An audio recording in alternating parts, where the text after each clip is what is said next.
So hello everyone, कैसे हैं आप सब लोग। I hope each and every one of you is doing absolutely good. My name is doctor Vipin Kumar Sharma and मैं आप सभी लोगों का तहे दिल से स्वागत करता हूं हमारे इस प्यारे से बैच मिशन 100 के अंदर, जहां पर आज हम खत्म करने वाले हैं एनिमल टिश्यूज को। तो मेरे भाई, एनिमल टिश्यूज में अधिकतर बातें आपको पहले से पता होंगी। मैं आपको रेफरेंसेस देते हुए चलूंगा। जैसे एपिथेलियल टिश्यू जो है, ये बहुत डिटेल में आपको पढ़ना होता है। देन आफ्टर कनेक्टिव टिश्यू में आपका जो ब्लड है उसके बारे में आप ऑलरेडी जान चुके हैं body fluid and circulation chapter में। जो बोन है उसके बारे में आप ऑलरेडी थोड़ी बहुत पढ़ाई कर चुके हैं आपके लोकोमोशन एंड मूवमेंट में। जो मस्कुलर टिश्यू है उसमें अलग अलग टाइप की मसल, यानी skeletal muscle, smooth muscle, cardiac muscle, इनके बारे में भी आप पढ़ चुके हैं। और मसल की पूरी एनाटॉमी भी आप देख चुके हैं कि मसल के अंदर मसल बंडल्स होते हैं, फिर मायोफाइब्रिल्स, मायोफिलामेंट, एक एक चीज आपको डिटेल में बता दी गई है। And similarly neural control and coordination chapter भी हमने देख लिया है, यानी न्यूरॉन का स्ट्रक्चर भी एकदम हमारे टिप्स पे है। तो इस पर्टिकुलर लेक्चर में ना आपको न्यूरोनल टिश्यू ढंग से पढ़ना होता है, ना मस्कुलर टिश्यू ढंग से पढ़ना होता है। कनेक्टिव टिश्यू का भी लिमिटेड पार्ट ही आपको पढ़ना होता है। पढ़ाऊंगा मैं पूरा, एंड टू एंड जितनी डिटेल एनसीईआरटी में है उससे ज्यादा ही डिटेल्स मैं आपको दे रहा हूं। पढ़ेंगे हम पूरा end to end top notch content. लेकिन मैं बता रहा हूं कि कुछ जगह पर आपको मेहनत नहीं करनी है। वो चीजें ऑलरेडी आपके नोट्स में है, वो चीजें ऑलरेडी आपको पता है। तो आपको सिर्फ और सिर्फ क्या करना है मेरे दोस्त, यहां पर एपिथेलियल टिश्यू पे मेन फोकस रखना है। एपिथेलियल टिश्यू के भी अधिकतर एग्जांपल्स आपको पहले से पता होंगे, लेकिन फिर भी जोर देकर के सारी चीजें आपको समझा दी जाएंगी। टेंशन लेने की जरूरत नहीं है। यानी 0 to 100 ही होगा ये लेक्चर। मैं मान के चल रहा हूं कि आपने फिजियोलॉजी देखी ही नहीं है। आपने मेरा एक भी फिजियोलॉजी का लेक्चर नहीं देखा है, मैं ये मान के चल रहा हूं। तो मैं एकदम स्क्रैच से, एकदम जीरो लेवल से चीजों की शुरुआत कर रहा हूंगा। तो आओ मेरे भाई, स्ट्रक्चरल ऑर्गेनाइजेशन इन एनिमल्स चैप्टर के 3 पार्ट हैं, that is animal tissue, cockroach and frog. Cockroach frog हम इसके बाद देखेंगे। अभी हम लोग डिस्कशन कर लेते हैं हमारे एनिमल टिश्यूज की। अच्छे तरीके से हम एनिमल टिश्यूज को पढ़ लेते हैं, बढ़िया तरीके से एनिमल टिश्यूज को जान लेते हैं। तो मेरे भाई, इस दुनिया में जितने भी लिविंग ऑर्गेनिजम्स हैं, इनको आप on the basis of number of cells in their body 2 categories में तोड़ सकते हैं। यानी किसी ऑर्गेनिज्म की बॉडी कितने सेल की मिलकर बनी हुई है, उस हिसाब से आप ऑर्गेनिजम्स को 2 कैटेगरी में ब्रेक डाउन कर सकते हैं। सबसे पहली जो कैटेगरी है वो है यूनिसेलुलर ऑर्गेनिज्म। और नाम से ही पता लग रहा है, यूनिसेलुलर ऑर्गेनिज्म मतलब ऐसे ऑर्गेनिज्म जिनकी बॉडी में एक ही सेल पाया जा रहा है, इनकी पूरी बॉडी एक ही सेल की बनी हुई होती है, इन्हें यूनिसेलुलर ऑर्गेनिज्म कहा जाता है। फॉर एग्जाम्पल, आपका बैक्टीरिया है, यहां पर आपका ब्लू ग्रीन एल्गी है, विच इज अगेन साइनोबैक्टीरिया, ये भी बैक्टीरिया ही है। प्रोटोजोवन है जो कि किंगडम प्रोटिस्टा का मेंबर है, तो ये भी सारे यूनिसेलुलर यूकैरियोट्स ही होते हैं। ईस्ट है जो कि यूनिसेलुलर फंगस है। इसके अलावा अमीबा है जो कि अगेन यूनिसेलुलर है। देखिए यहां पे इररेगुलर सी शेप का आपका अमीबा बना भी हुआ है, तो ये आपका अमीबा है। तो जितने भी फंक्शंस हैं अमीबा के, जैसे रिप्रोडक्शन है, डाइजेशन है, रेस्पिरेशन है, एक्सक्रीशन है, ये सारे के सारे फंक्शन सेम सेल में ही होते हैं। यानी यूनिसेलुलर ऑर्गेनिजम्स की एक पहचान है। ये बात हम लोग cell the unit of life chapter में भी पढ़ाते हैं कि यूनिसेलुलर ऑर्गेनिज्म की एक यूनिक कैपेबिलिटी होती है इंडिपेंडेंटली रहने की, इंडिपेंडेंटली सर्वाइव करने की। क्यों? क्योंकि अपने सारे काम खुद ही कर सकते हैं। इस एक सेल में ही सारे के सारे काम हो रहे हैं, तो क्या ये एक सेल अकेला रह सकता है, इंडिपेंडेंट रह सकता है? बिल्कुल।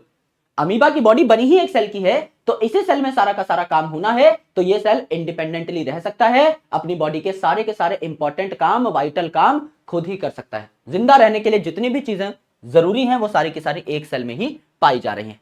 लेकिन अगर आप मल्टी सेल्यूलर ऑर्गेनिज्म की बात करें, तो मल्टी सेल्यूलर ऑर्गेनिज्म, जैसा कि नाम से ही पता लगता है, मल्टी सेल्यूलर, कई सेल्स की बॉडी बनी होगी यहां पर। जैसे कि ज्यादातर फंगस जो है, जैसे ईस्ट जो है, ये एक यूनिसेल्यूलर फंगस है। लेकिन इसको छोड़ के जो ज्यादातर फंगस हैं, they are multicellular in nature. ज्यादातर जो प्लांट्स हैं, they are multicellular in nature. Animals जो हैं सारे के सारे, they are multicellular in nature. तो मेरे भाई, इनकी बॉडी हजारों, लाखों, करोड़ों, अरबों सेल्स की बन सकती है। जैसे यहां पे अगर आप हाइड्रा की बात करें, तो हाइड्रा में ये टेंटेकल्स लगे हुए होते हैं मेरे भाई, और ये आपकी हाइड्रा की क्या है, मेन बॉडी है। ये आपकी हाइड्रा की मेन बॉडी है। तो हाइड्रा में अलग अलग काम करने के लिए अलग अलग ग्रुप ऑफ सेल्स पाए जा रहे होते हैं, और थाउजेंड्स ऑफ सेल्स मिलकर के एक काम कर रहे होते हैं। यानी कि हाइड्रा की बॉडी में हजारों सेल हैं। कुछ हजार सेल डाइजेशन का काम करेंगे, कुछ हजार सेल एक्सक्रीशन का काम करेंगे। इस हिसाब से आपके सेल्स ने अपना काम डिवाइड कर रखा है। तो यहां हाइड्रा की बॉडी में थाउजेंड ऑफ सेल हैं जो मिलकर के एक ही काम कर रहे होते हैं। और हमारी अगर आप बात करें मेरे भाई, ह्यूमन की अगर आप बात करें, तो सिर्फ ब्रेन के अंदर ही बिलियंस ऑफ सेल्स पाए जाते हैं, अरबों सेल्स पाए जाते हैं, 100 करोड़ से भी ज्यादा सेल पाए जा रहे होते हैं। स्टमक जो है इसमें भी आपके लाखों करोड़ों सेल्स पाए जा रहे हैं, किडनी में भी लाखों करोड़ों सेल्स पाए जा रहे हैं। सो अल्टीमेटली क्या है, हमारे अंदर हर काम करने के लिए हमारे पास ऑर्गन्स एंड ऑर्गन सिस्टम्स मौजूद है, जिनमें खुद में ही बिलियंस बिलियन सेल होते हैं।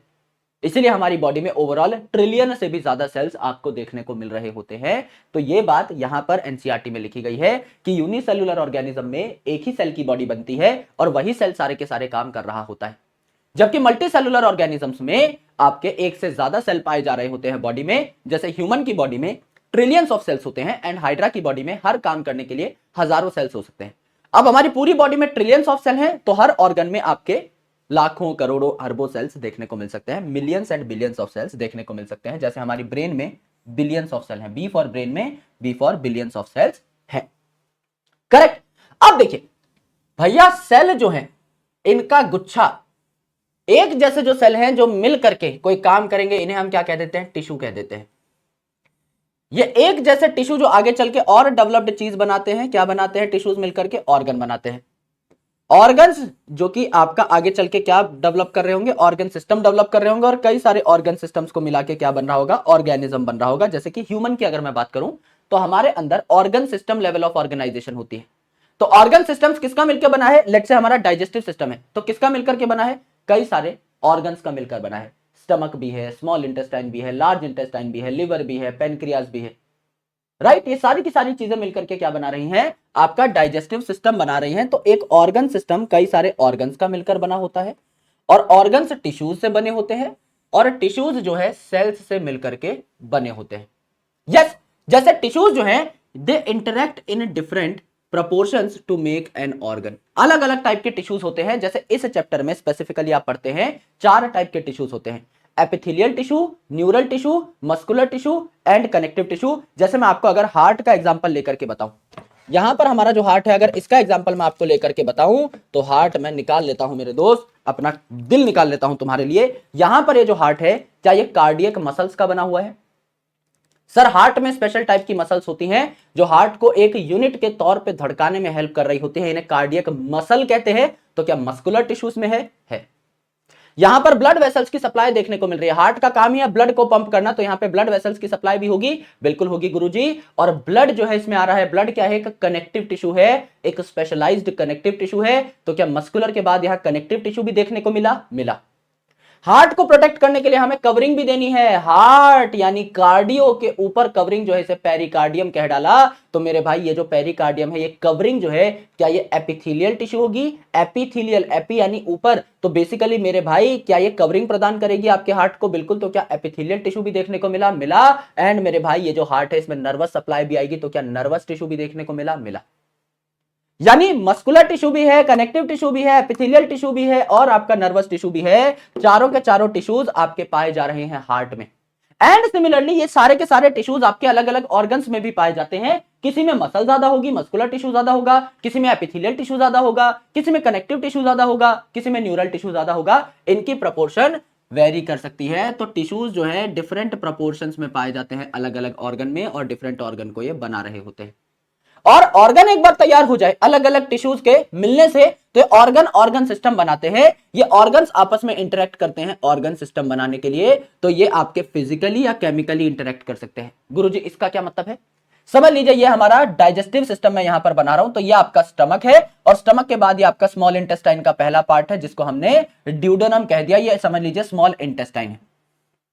तो this is our stomach and this is our intestine. तो स्टमक और इंटेस्टाइन इस पॉइंट पर डायरेक्टली कनेक्टेड है। यहां पे स्टमक खत्म, यहां पे इंटेस्टाइन शुरू, इस पॉइंट पे ये डायरेक्टली कनेक्टेड है दोनों के दोनों। तो क्या यहां फिजिकल कांटेक्ट हो रहा है? क्या ये दोनों ऑर्गन्स फिजिकली कनेक्टेड है? बिल्कुल कनेक्टेड है।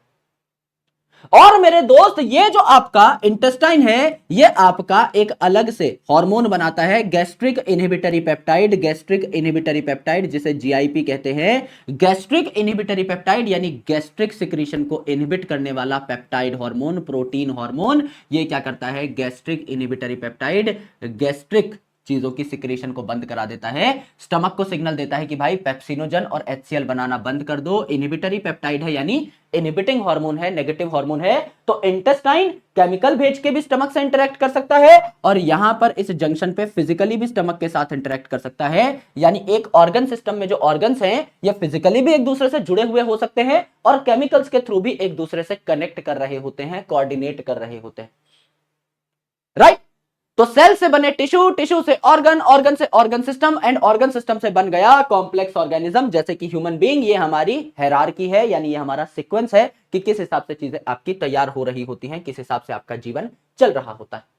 अब एक चीज जो बहुत फंडामेंटल है, बहुत बेसिक है, वो ये है कि आपका स्पर्म जो है, मेल का गैमीट जो स्पर्म है और फीमेल का गैमीट जो ओवम है, दोनों के दोनों क्या मेरे बंधु हैप्लॉइड होते हैं? बिल्कुल होते हैं गुरुजी। स्पर्म में भी 23 क्रोमोसोम होते हैं, ओवम में भी 23 क्रोमोसोम होते हैं और ये दोनों के दोनों फर्टिलाइज करते हैं, बन जाता है आपका जाइगोट और यहां पर आपके 46 क्रोमोसोम हो जाते हैं। ये जाइगोट आपका सिंगल सेल है, ये जाइगोट आपका सिंगल सेल है। मेल और फीमेल के गैमीट की फ्यूजन से ये जाइगोट बना जो कि सिंगल सेल था। अब ये जो जाइगोट है ये डिवाइड करके, क्लीवेज करके एक सेल से दो सेल बना लेता है। क्लीवेज मतलब फास्ट फास्ट माइटोसिस करके। इतना टाइम नहीं है जाइगोट के पास इसे पूरी बॉडी तैयार करनी है, जल्दी जल्दी माइटोसिस करता है। इस जल्दी जल्दी होने वाली माइटोसिस को आप क्लीवेज कहते हैं, आप क्लीवेज कह रहे होते हैं इन जल्दी जल्दी होने वाली माइटोसिस को। तो यहां पे आपका G1 G2 फेज जो होता है सेल साइकिल का, कंपैरेटिवली छोटा होता है, जल्दी जल्दी जल्दी जल्दी इनको डिवाइड करना होता है। तो एक सेल से दो सेल बना दिए, दो सेल से चार सेल बना दिए, चार सेल से 8 सेल बना दिए, फिर आपका मॉड्यूला बना दिया, ब्लास्टुला बना दिया। ऐसे करते करते आपका क्या बन जाएगा? यहां पे गैस्ट्रुला बन जाएगा, यहां पे गैस्ट्रुला बन जाएगा, यहां पर क्या बन जाएगा? गैस्ट्रुला बन जाएगा। एंड ये जो G फॉर गैस्ट्रुला स्टेज है इसमें आपकी G फॉर जर्म लेयर देखने को मिलती है, G फॉर जर्म लेयर देखने को मिलती है। जर्म लेयर आपके अंदर 3 होंगी, चैप्टर एनिमल किंगडम में भी इसका डिस्कशन होता है। आपकी बाहर वाली जो जर्म लेयर है नाम है इसका एक्टोडर्म, एक्टो मतलब बाहर, डर्मा मतलब लेयर। बीच वाली जो आपकी लेयर है इसका नाम है mesoderm, meso M for middle, ये आपकी बीच वाली लेयर है। और सबसे अंदर वाली जो है ये हो जाएगी मिस्टर एंडोडर्म, एंडो यानी इंटरनल, इनर लेयर आपकी एंडोडर्म हो जाएगी। आपकी बॉडी के जितने भी ऑर्गन्स हैं वो इन 3 जर्म लेयर से ही बनते हैं।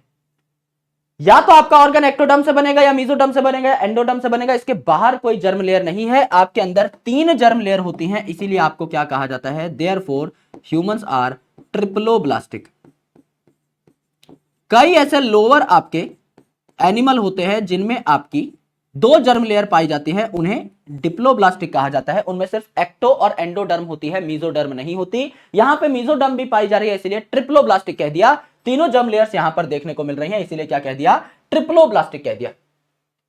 तो यहां पर जो गैस्ट्रुला स्टेज है इसमें 3 जर्म लेयर्स होंगी और ये तीनों जर्म लेयर्स जो है आपकी बॉडी के अलग अलग ऑर्गन्स बना रही होंगी, अलग अलग चीजें आपकी बॉडी में तैयार कर रही होंगी। बहुत जनरल बात है, बेसिक कॉन्सेप्ट बिल्ड करने के लिए समझा रहा हूं, हालांकि एनसीईआरटी में पॉइंट है नहीं।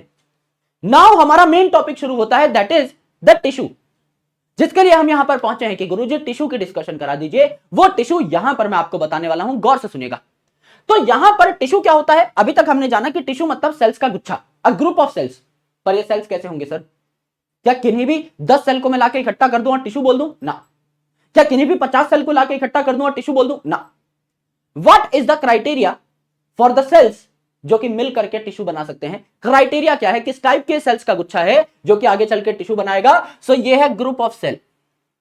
टिश्यू है ग्रुप ऑफ सेल जो कि सिमिलर होंगे SOF में, सॉफ में। सॉफ में सिमिलर सेल्स को हम टिश्यू कहते हैं। सॉफ क्या होता है? यानी इनका structure, S for structure similar होना चाहिए, O फॉर ओरिजिन सिमिलर होना चाहिए and F for function similar होना चाहिए। गुरुजी क्या ये हमेशा सिमिलर होना चाहिए? मैंडेटरी कंडीशन है? नहीं। सिमिलर हो तो अच्छी बात है, डिसिमिलर हो तो भी कोई बुराई नहीं है। ये जो एक चीज है ना ओरिजिन, एक टिश्यू जितने भी सेल्स बना रहे होंगे ना, एक टिश्यू को बनाने वाले जितने भी सेल्स हैं, जितने भी सेल एक टिश्यू को बना रहे हैं वो सारे सेम ओरिजिन के होने चाहिए, इसमें कोई दो राय नहीं है। Origin is mandatory to be same. Structure और फंक्शन डिफरेंट हो सकता है, ओरिजिन हमेशा सेम होना चाहिए। कैसे? एग्जाम्पल के तौर पे देखिए, जैसे अगर मैं ब्लड की बात करूं तो ब्लड जो है एक स्पेशलाइज्ड कनेक्टिव टिश्यू है, ये मेसोडर्म से बनता है, तो ब्लड के जितने भी सेल्स हैं क्या ये सारे के सारे सेम ओरिजिन के हैं? ब्लड के जितने भी सेल हैं, डब्ल्यूबीसी, आरबीसी, प्लेटलेट, क्या सारे के सारे मेसोडर्मल ओरिजिन के हैं? क्या सबका ओरिजिन सेम है? यस गुरुजी, ये मेसोडर्म नाम की जर्म लेयर से तैयार हुए थे, मेसोडर्मल है ओरिजिन में। लेकिन अगर आप इन सेल्स की बात करें तो आरबीसी यानी रेड ब्लड सेल जो है ये बाय कनकेव डिस्क लाइक है, तो मेरे भाई स्ट्रक्चर अलग हो गया। डब्ल्यूबीसी अमीबॉइड है, इरेगुलर है, स्ट्रक्चर अलग हो गया। प्लेटलेट प्लेट लाइक है, तो स्ट्रक्चर अलग हो गया, तीनों का स्ट्रक्चर अलग है। फंक्शन देख लो मेरे भाई, आरबीसी का काम क्या है? आरबीसी में होता है हीमोग्लोबिन जो कि ऑक्सीजन का ट्रांसपोर्ट करेगा। डब्ल्यूबीसी जो है ये अमीबॉइड है और ये क्या करेगा? डिफेंस, हमारे लिए लड़ता है, रोग प्रतिरोधक क्षमता हमारे अंदर दे रहा होता है, पैथोजन से लड़ रहा होता है। और ये जो प्लेट लाइक प्लेटलेट है ये भैया ब्लड क्लॉटिंग कर रहा होगा, तो ब्लड क्लॉटिंग कर रहा होगा। तीनों का काम भी अलग है, तीनों की शक्लें भी अलग हैं, यानी स्ट्रक्चर और फंक्शन डिफरेंट हो सकते हैं सारे के सारे सेल्स के। अब ब्लड के अंदर ही है ये सारे के सारे सेल, है ना? तो मेरे भाई स्ट्रक्चर और फंक्शन डिफरेंट हो सकता है, लेकिन ओरिजिन इन सबका, आरबीसी, डब्ल्यूबीसी, प्लेटलेट का ओरिजिन एकदम सेम है, मेसोडर्मल, तो स्ट्रक्चर सेम भी हो सकता है। एक टिश्यू में पाए जाने वाले सेल का स्ट्रक्चर सेम भी हो सकता है, डिफरेंट भी हो सकता है। फंक्शन सेम भी हो सकता है, डिफरेंट भी हो सकता है। Origin should be 100% same, origin same होना ही होना चाहिए, इसमें आप लड़ाई दंगा पंगा नहीं कर सकते। अब टिश्यू होता क्या है समझ लीजिए, सेल्स का गुच्छा है, 1 2 3 4 4 सेल हैं और इन सेल्स के बीच में कुछ मसाला भरा हुआ है। इस मसाले को हम क्या कहते हैं? Intercellular space. इंटरसेल्यूलर सेल्स के बीच में अगर कोई मसाला सेल के अंदर ही अंदर भरा हुआ है, ये क्या है? Intracellular space. इंट्रासेल्यूलर सेल के अंदर, within the cell, intracellular cells के बीच में इंटरसेल्यूलर, सेल्स के बीच में इंटरसेल्यूलर। तो ये जो आपके डिफरेंट टाइप के सेल हैं और इनके बीच का जो इंटरसेल्यूलर मटेरियल है, जिसे हम इंटरसेल्यूलर मैट्रिक्स भी कहते हैं, ये पूरा इलाका मिलकर के क्या कहलाता है? टिश्यू कहलाता है। सेल्स और इनके बीच में पाए जाने वाला इंटरसेल्यूलर स्पेस, इस पूरे को हम लोग क्या कहते हैं? इस पूरे को हम लोग क्या कहते हैं? टिश्यू कह रहे होते हैं। अब ये जो इंटरसेल्यूलर स्पेस है ना, सेल्स के बीच में जो मसाला भरा हुआ होता है, ये यूजुअली ग्लाइकोप्रोटीन होता है। ग्लाइकोप्रोटीन यानी ग्लाइको मतलब शुगर, प्रोटीन मतलब प्रोटीन इटसेल्फ, अमीनो एसिड का बना हुआ एक ढांचा। तो यहां पे शुगर और प्रोटीन मिल सकते हैं, या आपका म्यूको पॉलीसेकेराइड मिल सकता है, यानी आपका म्यूकस वगैरह चिपचिपा पदार्थ भी मिल सकता है। यस, ये आपके बीच बीच में सेल्स के बीच में भरे हुए होते हैं, या तो ग्लाइकोप्रोटीन या म्यूकोपॉलीसेकेराइड। यस, और यही मैट्रिक्स डिसाइड करती है कि कोई टिश्यू सॉफ्ट होगा या हार्ड होगा। जैसे हड्डी है, बोन, तो उसमें ये जो इंटरसेल्यूलर सब्सटेंस है इतना कठोर होता है कि हड्डी ओवरऑल कठोर हो जाती है। एंड ब्लड जो है बहता रहता है, तरल है, फ्लूइड है, तो उसमें सॉफ्ट बना रहा होता है आपका इंटरसेल्यूलर मैट्रिक्स, ब्लड को सॉफ्ट बना रहा होता है, तभी वो बह पाता है। अगर ब्लड भी रिजिड होता, गाढ़ा होता, तो बह थोड़ी पाता, हमारी बॉडी में सर्कुलेट थोड़ी कर पाता। ब्लड गाढ़ा हो जाएगा उस दिन तो मौत निश्चित है अपनी, है ना? ब्लड का अगर ब्लड वेसल में ही क्लॉट बन गया, दिक्कत हो जाएगी, ब्लड फ्लो ही नहीं कर पाएगा, दिक्कत हो जाएगी। Therefore it is very important कि ब्लड जो है सॉफ्ट ही रहे, और बोन हमारी बॉडी को सपोर्ट प्रोवाइड करती है, स्ट्रक्चर और स्ट्रेंथ प्रोवाइड करती है, इसका हार्ड होना जरूरी है। तो हर चीज के हिसाब से ये जो आपकी इंटरसेल्यूलर मैट्रिक्स है, ये अपने आप को चेंज कर लेती है, जिससे अलग अलग टिश्यूज की स्ट्रेंथ, सॉफ्टनेस, हार्डनेस डिफरेंट हो पाए। ये हमने देखा, ये हमने जाना। अब मेरे भाई, the structure of cell vary according to their function. Cells का जो शक्ल है ना, वो उनके फंक्शन पे डिपेंड करता है, बिल्कुल करता है। समझ लीजिए, आपका सिग्नल पहुंचाने के लिए आपको एक पतला लंबा तार चाहिए, तो न्यूरॉन की जरूरत पड़ेगी, नर्व सेल की जरूरत पड़ेगी। अब नर्व सेल पतला लंबा तार जैसा क्यों है? क्योंकि इसको एक जगह से दूसरी जगह बहुत दूर तक सिग्नल भेजना है, तो इसका लंबा तार जैसा होना भी जरूरी है। और मेरे भाई, कोई सेल आपका गोलमटोल है, फूड स्टोर करना है किसी सेल को, अडाइपोज टिश्यू है, फैट स्टोर करना है, तो उसका गोलमटोल गोलू मोलू होना जरूरी है। तो डिपेंडिंग अपॉन कि कोई सेल काम क्या करता है, उसी हिसाब से उसका स्ट्रक्चर डिसाइड हो जाएगा। तो स्ट्रक्चर जो है ये वेरी करता है डिपेंडिंग अपॉन कि एक सेल का काम क्या है। यस, तो 4 प्रकार के टिश्यूज हमारी बॉडी में देखने को मिलते हैं। दुनिया के हर एनिमल में इन 4 टिश्यूज में से ही टिश्यूज देखने को मिलेंगे, इनके ऊपर कोई नहीं है। 5वें टाइप का कोई टिश्यू नहीं है, ये 4 ही टाइप के टिश्यूज है, that is epithelial tissue, connective tissue, muscular tissue and neural tissue या नर्वस टिश्यू।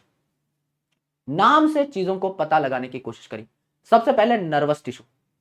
नर्वस टिश्यू यानी नर्वस कोऑर्डिनेशन में, न्यूरल कोऑर्डिनेशन में, सिग्नल एक जगह से दूसरी जगह भेजने में इसका इंपॉर्टेंट रोल होगा। तो नर्वस कंट्रोल एंड कोऑर्डिनेशन ये कराएगा, नर्वस सिग्नल्स को एक जगह से दूसरी जगह भेजने का काम करेगा, नाम से ही पता लग रहा है। मस्कुलर टिश्यू मसल्स बनाएगा, चाहे आपकी स्केलेटल मसल हो जो कि आप खुद कंट्रोल कर सकते हो, चाहे स्मूथ मसल हो जैसे कि इंटेस्टाइन की मसल, ब्लड वेसल की मसल, स्टमक की मसल जो आप खुद से कॉन्ट्रैक्ट नहीं करा सकते, या चाहे आपकी हार्ट की मसल हो, स्पेशल कार्डियक मसल, ये सारी की सारी मसल क्या है, मस्कुलर टिश्यू। तो ये क्या कराती है, लोकोमोशन कराती है एंड मूवमेंट कराती है। आपकी बॉडी अगर हिल डुल पा रही है, अगर मैं अपनी इस उंगली को भी हिला पा रहा हूं, that is because of muscles. मेरी ब्रेन से सिग्नल मसल पे आ रहा है और उस मसल को कॉन्ट्रैक्ट करा पा रहा है, तब मैं उंगली हिला पा रहा हूं। This is movement, movement, movement. और मैं जब अपनी लोकेशन चेंज करता हूं, एक जगह से दूसरी जगह जाता हूं लिम्स को यूज करके, मैं अपनी लोकेशन अगर चेंज कर रहा हूं, दैट इज लोकोमोशन। लोकेशन और लोकोमोशन देखो स्पेलिंग सेम, मिलती जुलती है। यानी अगर मैं खड़ा खड़ा अपने हाथों को ऐसे मूव कर रहा हूं, दिस इज मूवमेंट, मैं अपनी लोकेशन चेंज नहीं कर रहा हूं, मैं उसी जगह पर खड़ा हूं। तो ये जो हाथ हिला रहा हूं मैं, this is not locomotion, this is simple movement, this is simple movement, this is simple movement, this is simple movement, this is jaws movement. मैं खड़ा खड़ा मूव कर रहा हूं किसी चीज को, दैट इज मूवमेंट। अगर मैं अपनी पोजीशन चेंज कर रहा हूं, लोकेशन चेंज कर रहा हूं, दिस इज लोकोमोशन। दोनों प्रकार की चीजों में ही मसल की इन्वॉल्वमेंट होती है। यस, लोकोमोशन एंड मूवमेंट में इस बात की चर्चा होती है। कनेक्टिव टिश्यू, नाम है कनेक्टिव, सबको कनेक्ट करना, सबके साथ, हर टिश्यू के साथ इसकी अच्छी बोलचाल, सबके साथ बढ़िया बातचीत, बड़ी बातचीत है इंडस्ट्री के लोगों के साथ। तो ये सपोर्ट करता है, हर टिश्यू को सपोर्ट करेगा, लिंक करेगा, यानी कनेक्ट करने का काम करेगा अदर टिश्यूज को, इसीलिए मोस्ट अबंडेंट टिश्यू है। सबसे ज्यादा मात्रा में यही पाया जाता है क्योंकि सबसे इसकी बातचीत है। एपिथेलियल टिश्यू का भी दोस्त है, मस्कुलर टिश्यू का भी दोस्त है, नर्वस टिश्यू का भी दोस्त है, सबका दोस्त है, हर जगह पाया जाएगा, तो सबसे अबंडेंट हो जाता है। एंड एपिथेलियल टिश्यू या तो ये किसी चीज की कवरिंग बनाएगा या लाइनिंग बनाएगा। गुरुजी ये क्या होता है, कवरिंग या लाइनिंग? मतलब कवरिंग मतलब किसी चीज को बाहर से कवर करना। जैसे हमारी बॉडी है, हमारी बॉडी का जो बाहर का कवर है, ये जो स्किन है, ये सारी चीजें क्या है, हमारी बॉडी को बाहर से कवर करने वाली, प्रोटेक्शन प्रोवाइड करने वाली है। कौन है? Epithelial tissue. और समझ लीजिए मेरी ट्यूब है, समझ लीजिए मेरा स्टमक है। यस, तो स्टमक जो है आपका बेसिकली एक ट्यूब जैसा ही तो है। अब इस स्टमक को अंदर से लाइन करने वाली, स्टमक को अंदर से भी तो सुरक्षा देनी है, हर चीज को बाहर से सुरक्षा देनी होती है, अंदर से भी तो देनी होती है। तो स्टमक के अंदर भी जो लाइनिंग है, जो स्टमक को HCl के प्रकोप से बचाएगी, वो जो लाइनिंग है, ये भी एपिथेलियल टिश्यू की ही लाइनिंग होती है मेरे भाई मेरी जान। तो यहां पर आपका एपिथेलियल टिश्यू या तो चीजों का कवर बनाएगी, बाहर से कवर करेगी, या लाइनिंग बनाएगी, अंदर से लाइनिंग करेगी, अंदर से कवर करेगी। तो कवरिंग और लाइनिंग बनाना इसका काम है। Now the most important part, कौन सा टिश्यू कैसे ओरिजिन का होता है? गौर से सुनना, कौन सा टिश्यू कैसे ओरिजिन का होता है? सिर्फ नर्वस टिश्यू अकेला है जो प्योरली एक्टोडर्मल है। नर्वस टिश्यू अकेला है जो प्योरली एक्टोडर्मल है ओरिजिन में। बाकी M for muscular tissue mesodermal. Connective tissue मैंने आपको अभी ब्लड का एग्जांपल लेके बताया था कि ब्लड के जो तीनों टाइप के सेल थे मीजोडर्मल थे ओरिजिन में, तो आपका ब्लड भी कनेक्टिव टिश्यू है। आपकी बॉडी के हर पार्ट से जा जाके कनेक्ट कर रहा है ना, सर्कुलेट कर रहा है आपकी पूरी बॉडी में। तो आपका कनेक्टिव टिश्यू भी आपका मीजोडर्मल, मस्कुलर टिश्यू भी मीजोडर्मल, नर्वस टिश्यू एक्टोडर्मल, और एपिथेलियल टिश्यू हर टाइप का हो सकता है, ऑल। तो सवाल कहां से पूछा जाता है गुरुदेव? सवाल पूछा जाता है कि प्योरली एक्टोडर्मल कौन है? Nervous tissue. और हर प्रकार की जर्म लेयर क्या टिश्यू बना सकती है? आपका एपिथेलियल टिश्यू बना सकती है। बाकी कनेक्टिव और मस्कुलर क्या हो गए? आपके मीजोडर्मल, मीजोडर्मल हो गए ओरिजिन में। आगे एक एक को हम डिटेल में जब समझेंगे तो ये सारी बातें ऑटोमेटिकली क्लियर भी होती चली जाएंगी, कोई बहुत बड़ी चीज इसमें है नहीं, आराम से समझेंगे, प्यार से समझेंगे। Yes, now let's start the discussion of our very first type of tissue. सबसे डिटेल जो एनसीईआरटी में दे रखा है, सबसे डिटेल जो आपके सिलेबस में है, दैट इज एपिथेलियल टिश्यू, फिर कनेक्टिव, फिर मस्कुलर, फिर न्यूरल। क्योंकि इनके अलग अलग चैप्टर्स में भी डिस्कशन होती रहती है। जैसे न्यूरल टिश्यू की discussion neural control and coordination में होती है, मस्कुलर टिश्यू की डिस्कशन लोकोमोशन एंड मूवमेंट में होती है, तो उनको कम भाव दिया गया है थोड़ा। मेन आपका कनेक्टिव टिश्यू में ब्लड की discussion body fluid and circulation में होती है, तो थोड़ा कम भाव दिया है इस चैप्टर में। मेनली जो भाव दिया है वो एपिथेलियल टिश्यू को दिया है। तो सबसे पहले खोपड़ी पर चमेली का तेल लगा के नाम में घुस जाओ, एपिथेलियल। एपी यानी अपॉन, है ना, थीलिया, यस, यानी रेस्ट करना, ऐसी लेयर जो रेस्ट कर रही, एपिथीलिया, अपॉन रेस्ट, एपिथीलिया यानी एक ऐसी लेयर है जो किसी और लेयर के ऊपर रेस्ट करती है। अब वो कौन सी लेयर है? Sir, connective tissue. ये इसी का काम तो था, सारे के सारे अलग अलग टिश्यूज को कनेक्ट करना। तो कनेक्टिव टिश्यू के ऊपर हमेशा आपकी एपिथेलियल टिश्यू बैठी रहती है, इसको कनेक्टिव टिश्यू चाहिए। यानी ये देखो, ये मैंने जो डब्बा बनाया है ये क्या है, ये आपका कोई कनेक्टिव टिश्यू है, ये आपका कनेक्टिव टिश्यू है। कनेक्टिव टिश्यू के बाद होगी बेसमेंट मेम्ब्रेन। बेसमेंट जैसे घरों में आजकल क्या करने लगे, जो आपका ग्राउंड फ्लोर है उसके नीचे बेसमेंट बनाने लग गए गाड़ी वाड़ी खड़ी करने के लिए। नॉर्मली आप किसी मॉल में भी जाते हो तो बेसमेंट में गाड़ी खड़ी करते हो। तो एपिथेलियल टिश्यू के जस्ट नीचे जो है इसे क्या कहेंगे, बेसमेंट मेम्ब्रेन या बेसमेंट लेयर। ये आपकी बेसमेंट लेयर है, ठीक है। ए सेलुलर यानी इसमें कोई सेल नहीं होता, ये नॉर्मल सी एक लेयर है ना, डेड सी लेयर है। एंड मेरे भाई इसके नीचे होता है कनेक्टिव टिश्यू। कनेक्टिव टिश्यू जो सपोर्ट प्रोवाइड कर रहा है एपिथेलियम को, एंड ये आपकी एपिथेलियल टिश्यू की लेयर हो जाएगी, एपिथेलियल सेल्स की यहां पे लेयर हो जाएगी। तो एपिथेलियल टिश्यू है, करेक्ट। तो ये है आपका कनेक्टिव टिश्यू। कनेक्टिव टिश्यू है, इसमें ब्लड सप्लाई आ रही है क्योंकि ब्लड खुद ही कनेक्टिव टिश्यू है। तो कनेक्टिव टिश्यू में ब्लड सप्लाई आ रही है। बेसमेंट मेम्ब्रेन जो है ये ए सेल्यूलर है यानी डेड सी है, लेकिन इसके ऊपर जो एपिथेलियल टिश्यू की लेयर है it is a vascular. A vascular मतलब वस्कुलर सप्लाई यहां पर नहीं है, यानी कि इसमें ब्लड सप्लाई एब्सेंट है, ब्लड यहां तक डायरेक्टली नहीं पहुंच रहा होता, ब्लड सप्लाई यहां पर एब्सेंट होती है, ब्लड सप्लाई यहां पे एब्सेंट होती है, ब्लड यहां पे डायरेक्टली नहीं पहुंच रहा होता। ब्लड सप्लाई देखो यहीं तक जा रही है, कनेक्टिव टिश्यू तक।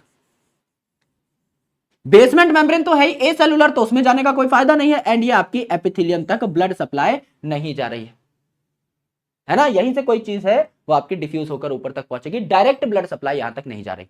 दूसरी इंपॉर्टेंट चीज, नर्व सप्लाई जो है, नर्वस सप्लाई, इन सेल्स को एक्टिवेट करने के लिए नर्वस सप्लाई यहां तक जा सकती है। यानी एपिथेलियल टिश्यू जो है इसमें ब्लड सप्लाई नहीं होती, लेकिन नर्व सप्लाई जरूर होती है। यह आपको सीखना है, यह आपको जानना है। अर्थात सबसे नीचे है आपकी कनेक्टिव टिश्यू की लेयर, कनेक्टिव टिश्यू के बाद है बेसमेंट मेम्ब्रेन की लेयर जो कि ए सेलुलर है, यानी आपका सेल यहां पर नहीं पाया जा रहा।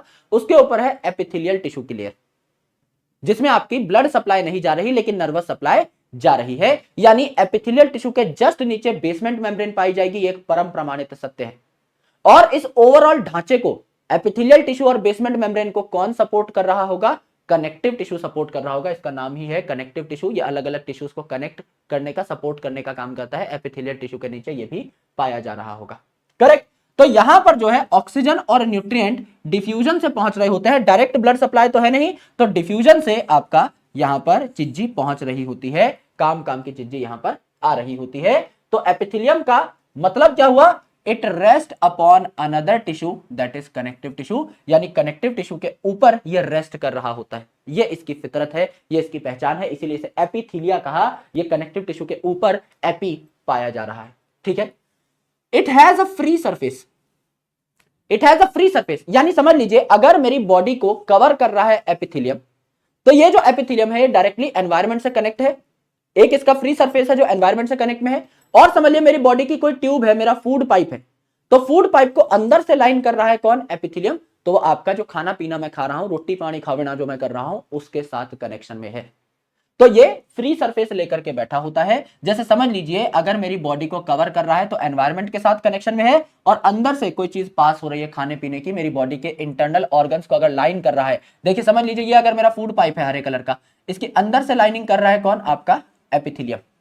तो यहां पर मैं जो खाना पानी खा रहा हूं बेसिकली यहां पर उसके साथ कनेक्शन में होगा ये एपिथेलियम का लेयर। तो फ्लूइड के साथ या फूड के साथ या केमिकल्स के साथ ये कनेक्शन में होगा, और मेरी बॉडी को कवर कर रहा है तो एटमॉस्फेयर के साथ कनेक्शन में होगा। यानी इसका कोई ना कोई फ्री सरफेस है जो बाहर की चीजों के साथ या अंदर की चीजों के साथ कांटेक्ट में है। ये जो सेल्स होते हैं टाइटली पैक्ड होते हैं, बहुत टाइटली पैक्ड होते हैं विद लिटिल इंटरसेलुलर स्पेस, यानी इंटरसेलुलर स्पेस इनमें काफी कम होता है, बहुत कम होता है। ये बहुत टाइटली पैक्ड होते हैं, इनके बीच में गैप यूजुअली देखने को नहीं मिलता है, ये हमने सीखा।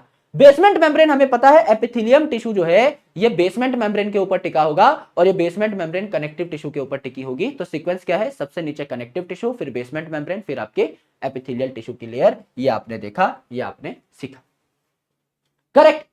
अब देखिए मेरे भाई, types of epithelial tissue, types of epithelial tissue on the basis of number of layers of cells. इनमें कितने सेल की लेयर बनी हुई है इस टाइप से हमने डिवीजन कर दिया है। समझ लीजिए आपका simple epithelial tissue, simple epithelial tissue जिसमें एक ही लेयर पाई जाएगी सेल्स की, एक ही लेयर पाई जाएगी। पतले पतले टाइल जैसे सेल है, इनकी एक लेयर है, या आपके क्यूब जैसे सेल है, इनकी एक लेयर है, ये कॉलम जैसे लंबे लंबे खंबे जैसे सेल है, इनकी एक लेयर है, लेकिन सब में एक ही लेयर है। तो ये सारे सिंपल हैं, जैसे सिंपल स्क्वेमस एक ही लेयर है सेल की, ये देखिए। सिंपल क्यूबॉइडल एक ही लेयर है सेल की। सिंपल कॉलमनार एक ही लेयर है सेल की। यहां पर सारे के सारे जो आपके एग्जांपल्स हैं, इनमें एक ही सेल की लेयर देखने को मिल रही है। These are simple epithelium. And मेरे भाई अगर मैं कंपाउंड एपिथेलियम की बात करूं तो यहां पे बहुत सारे लेयर्स पाए जाते हैं सेल के, मल्टीपल लेयर्स पाए जाते हैं। जैसे यहां पर मैं आपको अगर दिखा दूं कंपाउंड एपिथेलियम, तो आपको आसानी से समझ में आ जाएगा। This is compound epithelium. यहां पे देखिए आपका एक लेयर है, दो लेयर है, तीन लेयर है, चार लेयर है। तो मल्टी लेयर्ड सेल यहां पर देखने को मिल रहे हैं, बहुत सारे लेयर बने हुए हैं। तो एक मोटा सा यहां पर टिश्यू बन जाता है जिसे हम कंपाउंड एपिथेलियम कहते हैं। लेकिन मेरे दोस्त अगर आपका एक ही लेयर यहां पर देखने को मिल रहा है तो इसे हम क्या कहेंगे? सिंपल एपिथेलियम कहेंगे। यानी डिपेंडिंग अपॉन की सेल्स की कितनी लेयर है, सेल की कितनी पट्टियां हैं, उस बेसिस पे हमने एपिथेलियल टिश्यू को दो कैटेगरीज में बांट दिया। सिंपल एपिथेलियम जहां सेल की एक ही लेयर पाई जा रही है। अब वो सेल की शेप कुछ भी हो सकती है, टाइल जैसे यानी पतले पतले हो सकते हैं आपके एकदम, क्यूब जैसे हो सकते हैं, डब्बों जैसे, या बड़े बड़े लंबे लंबे खंबे जैसे हो सकते हैं। लेकिन सेल की एक ही लेयर है, एक ही पट्टी है, सारे एक साथ ही कनेक्टेड है, एक ही लेयर बना रहे हैं, तो सिंपल एपिथेलियम। अगर बहुत सारे सेल्स की लेयर आपकी बनी हुई है, मोटा सा आपका टिश्यू बन रहा है, तो इसे कंपाउंड एपिथेलियम कहेंगे। और मेन काम इसका क्या होगा? प्रोटेक्शन में होगा, क्योंकि मोटी सी लेयर बन रही है, तो मेन काम इसका क्या होगा? प्रोटेक्शन में होगा कंपाउंड एपिथेलियम का। लेकिन सिंपल एपिथेलियम अलग अलग काम करेगी। इसका काम हो सकता है सिक्रीशन। अब पतले पतले सेल की लेयर है तो कोई सामान निकल के बाहर भी जा सकता है आसानी से, डिफ्यूज होकर, तो चीजें सिक्रेट भी हो सकती हैं। डिफ्यूजन, जैसा मैंने बताया, कोई सामान आसानी से इसके आर पार निकल सकता है, तो चीजें डिफ्यूज भी हो सकती हैं। फिल्ट्रेशन, पतली पतली लेयर है तो इनके बीच में से जो गैप है, इनसे चीजें फिल्टर होकर भी बाहर निकल सकती हैं। जैसे ब्लड वेसल हमने देखा था, ब्लड वेसल से चीजें फिल्टर होकर के बाहर निकल सकती है। ब्लड वेसल में छोटे छोटे छोटे छोटे जो पोर्स होते हैं, उनमें से आपका प्लाज्मा वगैरह जो है बाहर निकल सकता है फिल्टर होकर के। यस, तो चीजें फिल्टर होकर भी बाहर निकल सकती हैं। एंड एब्जॉर्प्शन, अब चीजें बाहर निकल रही हैं तो चीजें अंदर भी खींची जा सकती हैं पतले से लेयर से, तो चीजें बाहर निकल सकती हैं, यानी सिक्रीशन या डिफ्यूजन। चीजें अंदर आ सकती हैं, दैट इज एब्जॉर्प्शन। और मेरे भाई चीजें आर पार हो रही हैं तो फिल्ट्रेशन भी यहां पर हो सकता है। ये सारी चीजें आपके पतले पतले सेल्स कर रहे होते हैं, एक लेयर वाले सेल कर रहे होते हैं, जिनका नाम है सिंपल एपिथेलियम। और मोटी अगर आपने यहां पर मल्टीपल सेल्स की लेयर तैयार कर ली है तो उसका मेन काम क्या होगा? प्रोटेक्शन। अब इस सिंपल में भी अलग अलग टाइप के सेल हैं। देखिए, सिंपल स्क्वेमस, स्क्वेमस यानी टाइल लाइक, पतले पतले टाइल लाइक। ये देखिए टाइल जैसे सेल है, पतले पतले पतले पतले पतले पतले, एक ही लेयर बनी लेकिन पतले पतले टाइल जैसे सेल्स की बनी। इसे फ्लैट सेल्स की यहां पर आपकी पतले टाइल जैसे सेल की लेयर बनी है, इसे सिंपल स्क्वेमस एपिथेलियम कहते हैं। सिंपल क्यूबॉइडल, क्यूबॉइडल में क्यूब वर्ड को याद रखिएगा, क्यूब वर्ड को याद रखिएगा। यहां पे क्यूब लाइक सेल्स पाए जाते हैं, डब्बे जैसे, क्यूब लाइक सेल्स पाए जाते हैं डब्बे जैसे। एंड सिंपल कॉलमनार, कॉलमनार मतलब कॉलम जैसे, कॉलम मतलब लंबे खंबे जैसे। जब घर बनाते हैं ना तो सबसे पहले जो एक कमरा अगर आप तैयार कर रहे हो तो उसके चारों पिलर गाड़े जाते हैं, उनको कॉलम कहा जाता है। सरिये और कंक्रीट से आपके चार पिलर्स बनाए जाते हैं, उन्हें हम कॉलम कहते हैं। कि भाई पहले कॉलम भर रहे हैं, उसके बाद दीवार तैयार करेंगे। तो कॉलम का मतलब ये होता है खंबा। तो पतले पतले लंबे खंबे जैसे जो सेल हैं, ये आपके सिंपल कॉलमनार है। पतले पतले टाइल जैसे flat cell, simple squamous. Cube जैसे सेल, सिंपल क्यूबॉइडल। लंबे लंबे खंबे जैसे सेल, सिंपल कॉलमनार। इनके बारे में एक एक करके पढ़ाई कर लेते हैं और फिर आगे बढ़ेंगे कंपाउंड वाले की तरफ। सबसे पहले simple squamous epithelium, simple squamous epithelium, पतले पतले आपके टाइल जैसे cell. Squamous epithelium is made up of single layer, तभी इसको कहा है सिंपल। सिंगल लेयर ऑफ सेल होगी, थिन लेयर होगी फ्लैट सेल्स की, टाइल लाइक सेल्स की। और टाइल को हम प्यार से कहते हैं साइंटिफिक भाषा में पेवमेंट, इसीलिए इसे पेवमेंट एपिथेलियम भी कहा जाता है, क्योंकि इसमें पतले पतले टाइल जैसे सेल है। और ये जो टाइल जैसे सेल है ना, पतली पतली टाइल जैसे, टाइल तो आपकी ऐसी होती है चौकोर, यहां पर क्या है, इनकी बाउंड्रीज ऐसी ऐसी हैं। इनकी बाउंड्रीज जो है थोड़ी सी इररेगुलर सी हैं, तो ये बाउंड्रीज ऐसे इररेगुलर सी हैं, ये आपस में आके फिट हो जाती हैं। तो ये जो टाइल लाइक सेल है ना, इनकी बाउंड्रीज कुछ ऐसी हैं कि आपस में फिट हो जाते हैं बहुत टाइटली। इसे हम कहते हैं टेसिलेशन, एक दूसरे से लिंक बना लेना। It is called as tessellation, तो ये टेसिलेटेड इर्रेगुलर बाउंड्री होने की वजह से ये आपकी टेसिलेटेड एपिथेलियम भी कहलाती है। ये आपकी क्या बना लेती है, लिंक बना लेती है, एसोसिएशन बना लेती है, इसीलिए इसको क्या कहते हैं, टेसिलेटेड एपिथेलियम भी कहते हैं। एसोसिएशन या लिंक बना लेती है, इसे टेसिलेटेड एपिथेलियम भी कहा। तो ये टाइल जैसी आपकी सेल है, खुद भी पतली पिचकी हुई है, तो इसका न्यूक्लियस भी थोड़ा सा पिचक जाएगा, कम जगह है इसके पास, तो न्यूक्लियस भी इसका फ्लैट सा ही मिलेगा।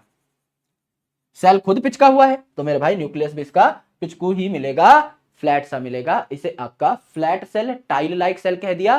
टाइल से नाम आया पेवमेंट एपिथेलियम, और इररेगुलर इसकी बाउंड्री है जो आपस में लिंक कर जाती हैं, इसीलिए इसको टेसिलेटेड एपिथेलियम भी कह डाला। कहां कहां पाया जाएगा, ये बहुत बेसिक बात है। They are found in walls of blood vessel, जिसे एंडोथीलियम कहा जाता है। ये जो ब्लड वेसल के अंदर की लाइनिंग है, ये आपकी एंडोथीलियम, अंदर वाली जो थीलियम है एंडोथीलियम, इसे क्या कहा जाता है, एंडोथीलियम कहा जाता है। ब्लड वेसल की जो एंडोथीलियम है, ये भी पतले पतले सेल्स की बनी हुई है, तभी इससे मसाला बाहर निकल सकता है आसानी से।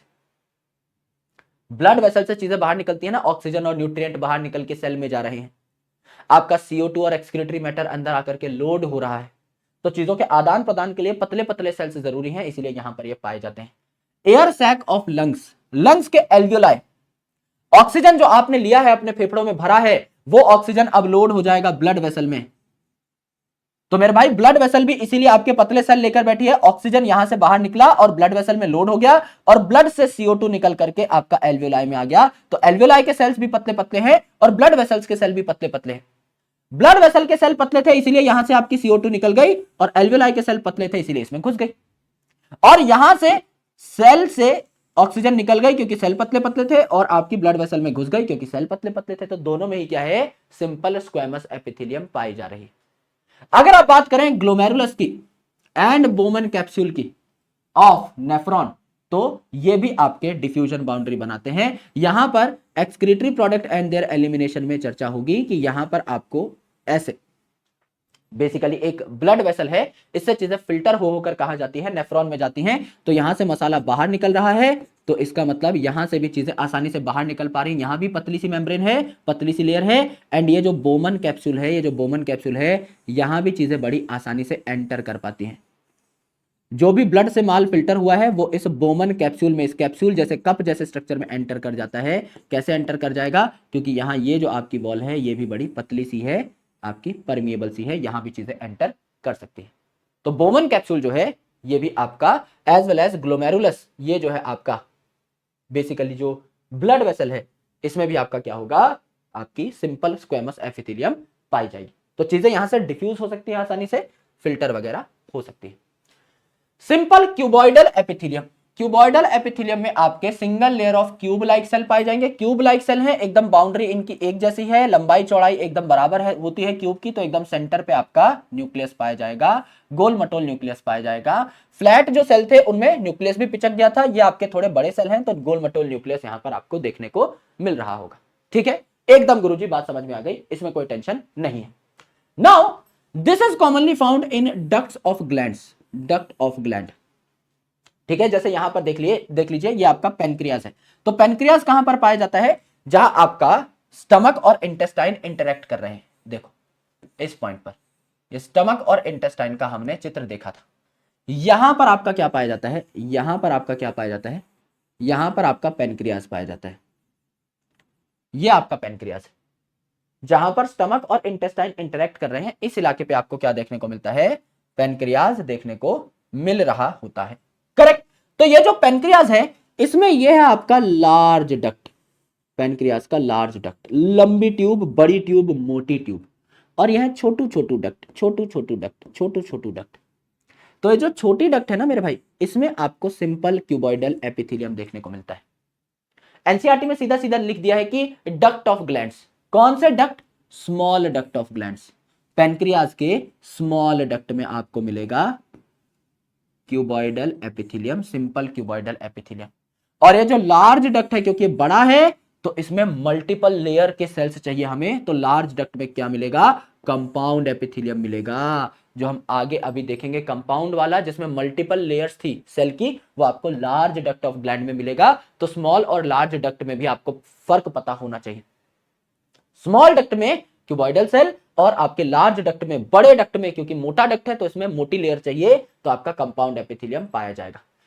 इसके अलावा tubular part of nephron, excretory product and there elimination में बकायदा इसकी भी चर्चा होती है। यह है आपका प्रॉक्सिमल कॉन्वोल्यूटेड ट्यूब्यूल। ये जो प्रॉक्सिमल कॉन्वोल्यूटेड ट्यूब्यूल है, पीसीटी जो है मेरे भाई, यहां पर आपको क्या देखने को मिलता है, यहां पर आपको ट्यूबुलर पार्ट ऑफ नेफ्रॉन में आपको क्यूबॉइडल सेल देखने को मिल रहा होता है, और इस क्यूबॉइडल सेल में क्या चीजें मिलती हैं, माइक्रोविलाई भी आपको देखने को मिलती है, जो सरफेस एरिया बढ़ा देती हैं, एंड दैट्स वाई आपका एब्जॉर्प्शन भी बढ़ा देती है, एब्जॉर्प्शन भी बढ़ा देती है। तो ये जो आपका नेफ्रॉन है, इसमें सबसे ज्यादा चीजों की रीएब्जॉर्प्शन किस पार्ट में हो रही होती है, आपको भैया यहां से सूसू करना है, बेसिकली सूसू को बाहर भेजना है।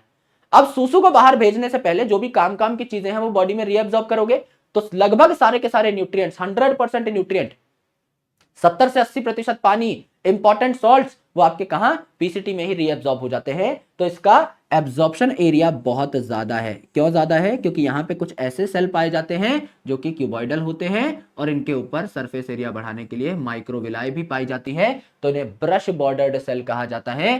टूथ ब्रश जैसा इसका शक्ल हो गया है ना, देखो टूथ ब्रश का ये हैंडल हो गया, और ये आपके ब्रिजल्स जैसे दिखाई दे रहे हैं माइक्रोविलाई, तो आपका टूथ ब्रश जैसी इसकी शक्ल हो गई, इसे ब्रश बॉर्डर्ड एपिथेलियम कहा जाता है।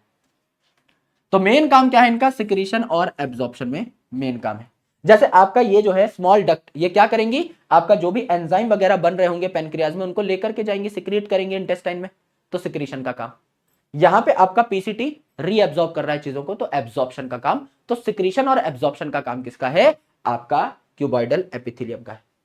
फिल्ट्रेशन का, डिफ्यूजन का काम मेनली किसका था, आपका बेसिकली आपका स्क्वैमस का था, क्योंकि ये बहुत ही पतले पतले सेल थे, ये उससे कंपैरेटिवली थोड़े से मोटे हैं, इसीलिए डक्ट ऑफ ग्लैंड, खासकर स्मॉल डक्ट ऑफ ग्लैंड और पीसीटी में देखने को मिलते हैं। पीसीटी में तो ये मॉडिफाई होकर के क्या करते हैं, माइक्रोविलाई भी बना लेते हैं, ब्रश बॉर्डर्ड भी हो जाते हैं। सवाल पूछा जाता है अलग से कि ब्रश बॉर्डर्ड सेल्स आपको कहां देखने को मिलते हैं, cuboidal, brush bordered cuboidal cell कहां देखने को मिले, पीसीटी में, नेफ्रॉन की पीसीटी में देखने को मिले। गुरुजी बात चमक गई।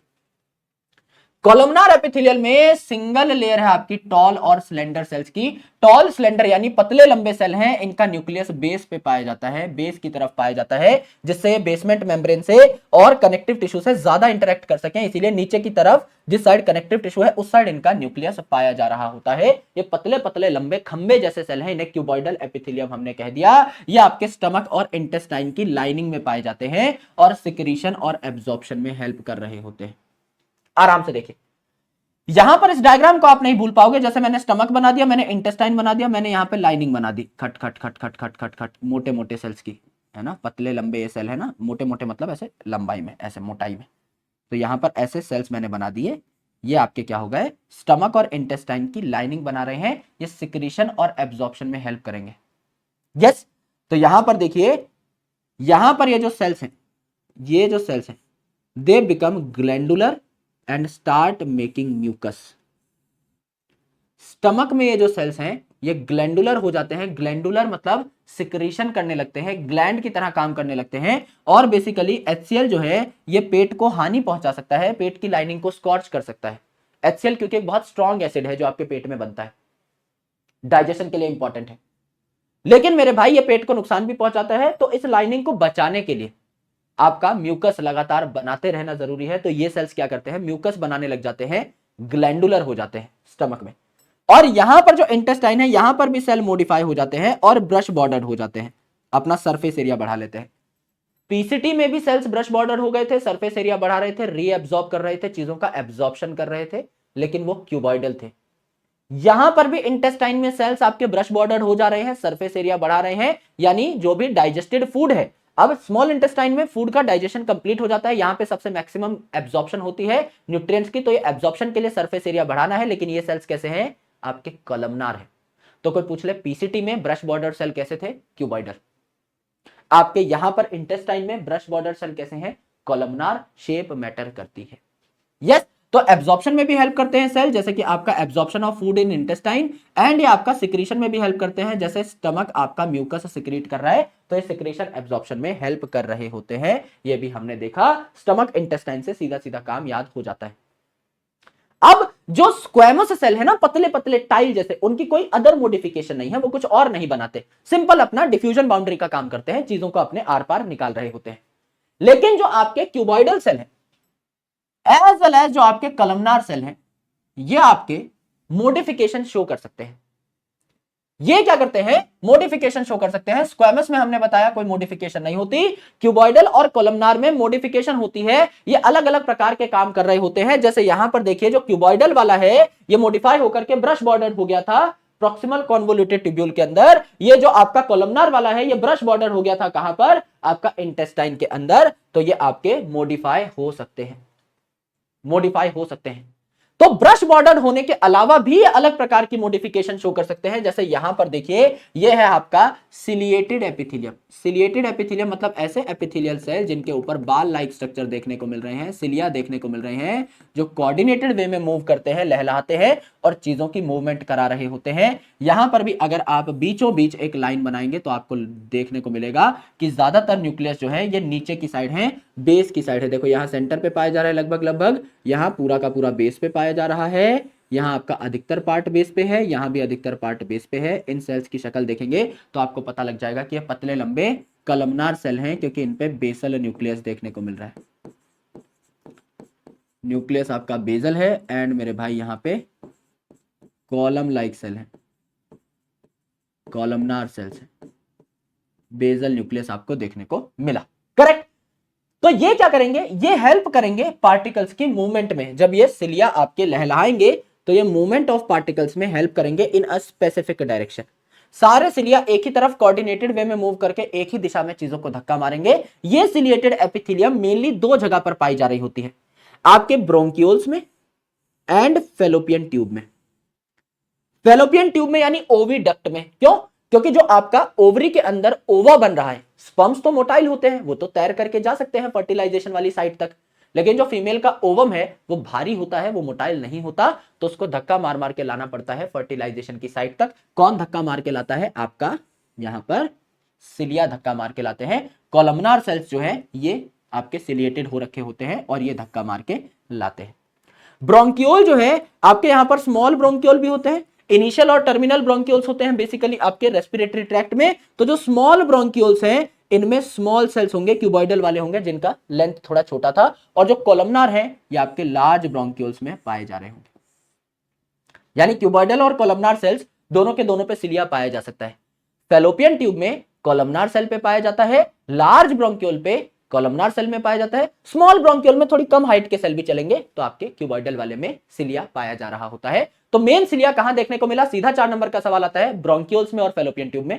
सीधी सी बात है। यस, यहां देखिए ये ग्लैंडुलर भी हो सकते हैं, ग्लैंडुलर भी हो सकते हैं, मतलब अलग अलग चीजें सिक्रीट भी कर सकते हैं, अलग अलग सब्सटेंसेस सिक्रीट भी कर सकते हैं। तो इनमें भी नंबर ऑफ सेल्स वेरी करते हैं।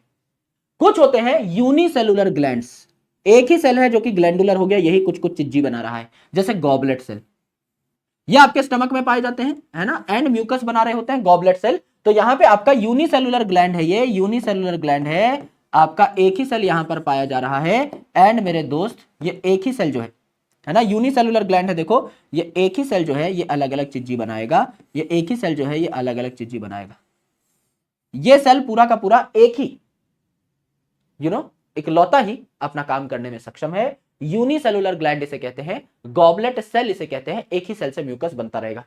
एंड मल्टी सेलुलर ग्लैंड भी हो सकते हैं, जो कि ज्यादातर होते हैं मल्टी सेलुलर ग्लैंड्स, जैसे पेनक्रियाज है, ये अलग अलग एंजाइम बनाता है, अलग अलग हार्मोन्स बनाता है, मिक्स्ड ग्लैंड इसे कहा जाता है। सलाइवरी ग्लैंड है, सलाइवा बनाता है, अलग अलग चीजें बना रहा है, राइट। सो यहां पर मेरे भाई चाहे सलाइवरी ग्लैंड हो, चाहे पेनक्रियाज हो, चाहे लिवर हो, ये जितने भी ग्लैंड हैं ये सारे मल्टी सेलुलर है ना। गॉबलेट सेल म्यूकस बनाता है, वो यूनिसेलुलर था। यहां देखिए कितने सारे सेल हैं, बहुत सारे सेल हैं। ये अपनी सिक्रीशन बनाएंगे और यहां पोर कर देंगे, और यहां से सिक्रीशन अपने ठिकाने पे चली जाएगी जहां भी इसे जाना हो काम करने के लिए। तो मल्टी सेलुलर भी हो सकते हैं आपके ग्लैंड्स, जैसे pancreas, salivary gland, liver. And मेरे भाई आपके यूनिसेलुलर भी हो सकते हैं ग्लैंड, जैसे गॉबलेट सेल, जो म्यूकस बना रहे होंगे। ये मॉडिफिकेशन है आपकी अलग अलग प्रकार की क्यूबॉइडल और कॉलमनार सेल की। अब जैसा हमने बताया ग्लैंड, तो डिपेंड करता है कि कोई ग्लैंड बना क्या चीज रहा है। उस हिसाब से भी उसकी क्लासिफिकेशन कर सकते हैं।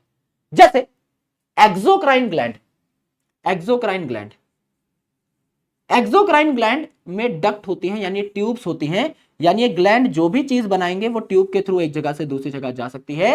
एक्सोक्राइन ग्लैंड जो है ये क्या सिक्रीट करते हैं, ईयर वैक्स सिक्रीट करते हैं, कान का वैक्स, म्यूकस सिक्रीट करते हैं आपके अलग अलग बॉडी पार्ट में, है ना। जो आपका नेजल चैम्बर है यहां पर भी आपके अलग अलग पार्ट में लुब्रिकेशन के लिए म्यूकस पाया जाता है, म्यूकस, टीयर, आंसू, oil, enzymes most important, and milk, ये सारी चीजें जो है आपका कौन सिक्रेट कर रहा होता है, एक्सोक्राइन ग्लैंड। चाहे एंजाइम हो, मिल्क हो, ईयर वैक्स हो, आपका म्यूकस हो, टीयर हो, ये सारी चीजें कौन सिक्रेट करता है, एक्सोक्राइन ग्लैंड्स, जो कि डक्ट के थ्रू आपकी बाहर जा रही होती हैं, एक जगह से दूसरी जगह जा रही होती है।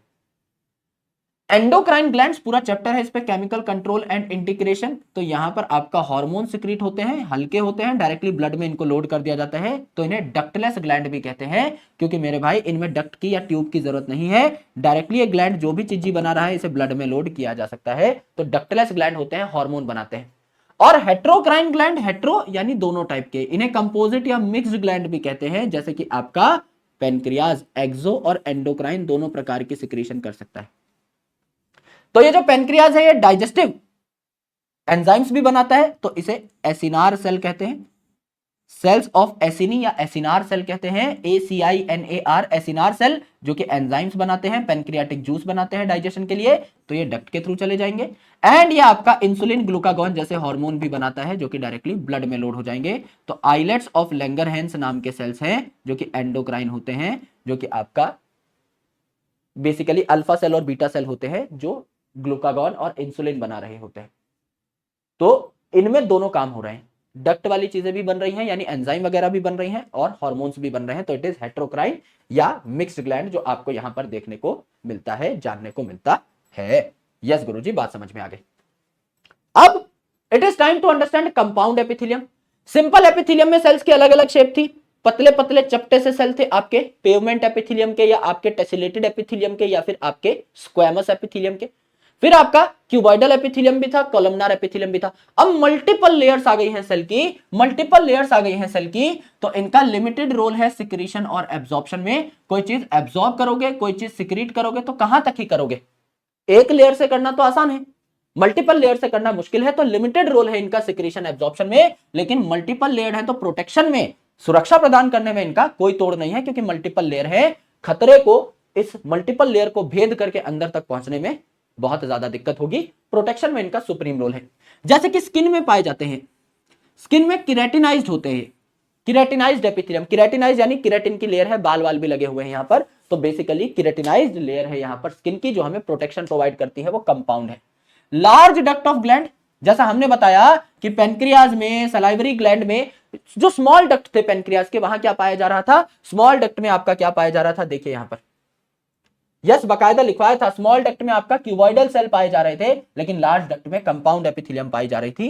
सेम बात यहां पर है, कंपाउंड एपिथेलियम आपके लार्ज डक्ट में देखने को मिलेगी। Moist surface of buccal cavity, buccal cavity का जो मॉइस्ट सरफेस है, एक बार ऊपर टंग लगा के देखो मेरे भाई, ये जो पैलेट वगैरह है बहुत हार्ड है, ऊपर टंग लगा के देखो, घुमा के देखो, दांत जहां पे ऊपर वाले दांत खत्म हो रहे हैं इसके जस्ट ऊपर टंग लगा के देखो, एक बार घुमा के देखो, टफ सरफेस दिखाई देगा, that is also having basically your compound epithelium. Pharynx similarly, जो आपका कॉमन पैसेज है फॉर फूड एंड एयर, वहां पर भी, and transitional epithelium of urinary bladder, जो कि स्ट्रेचेबल होती है।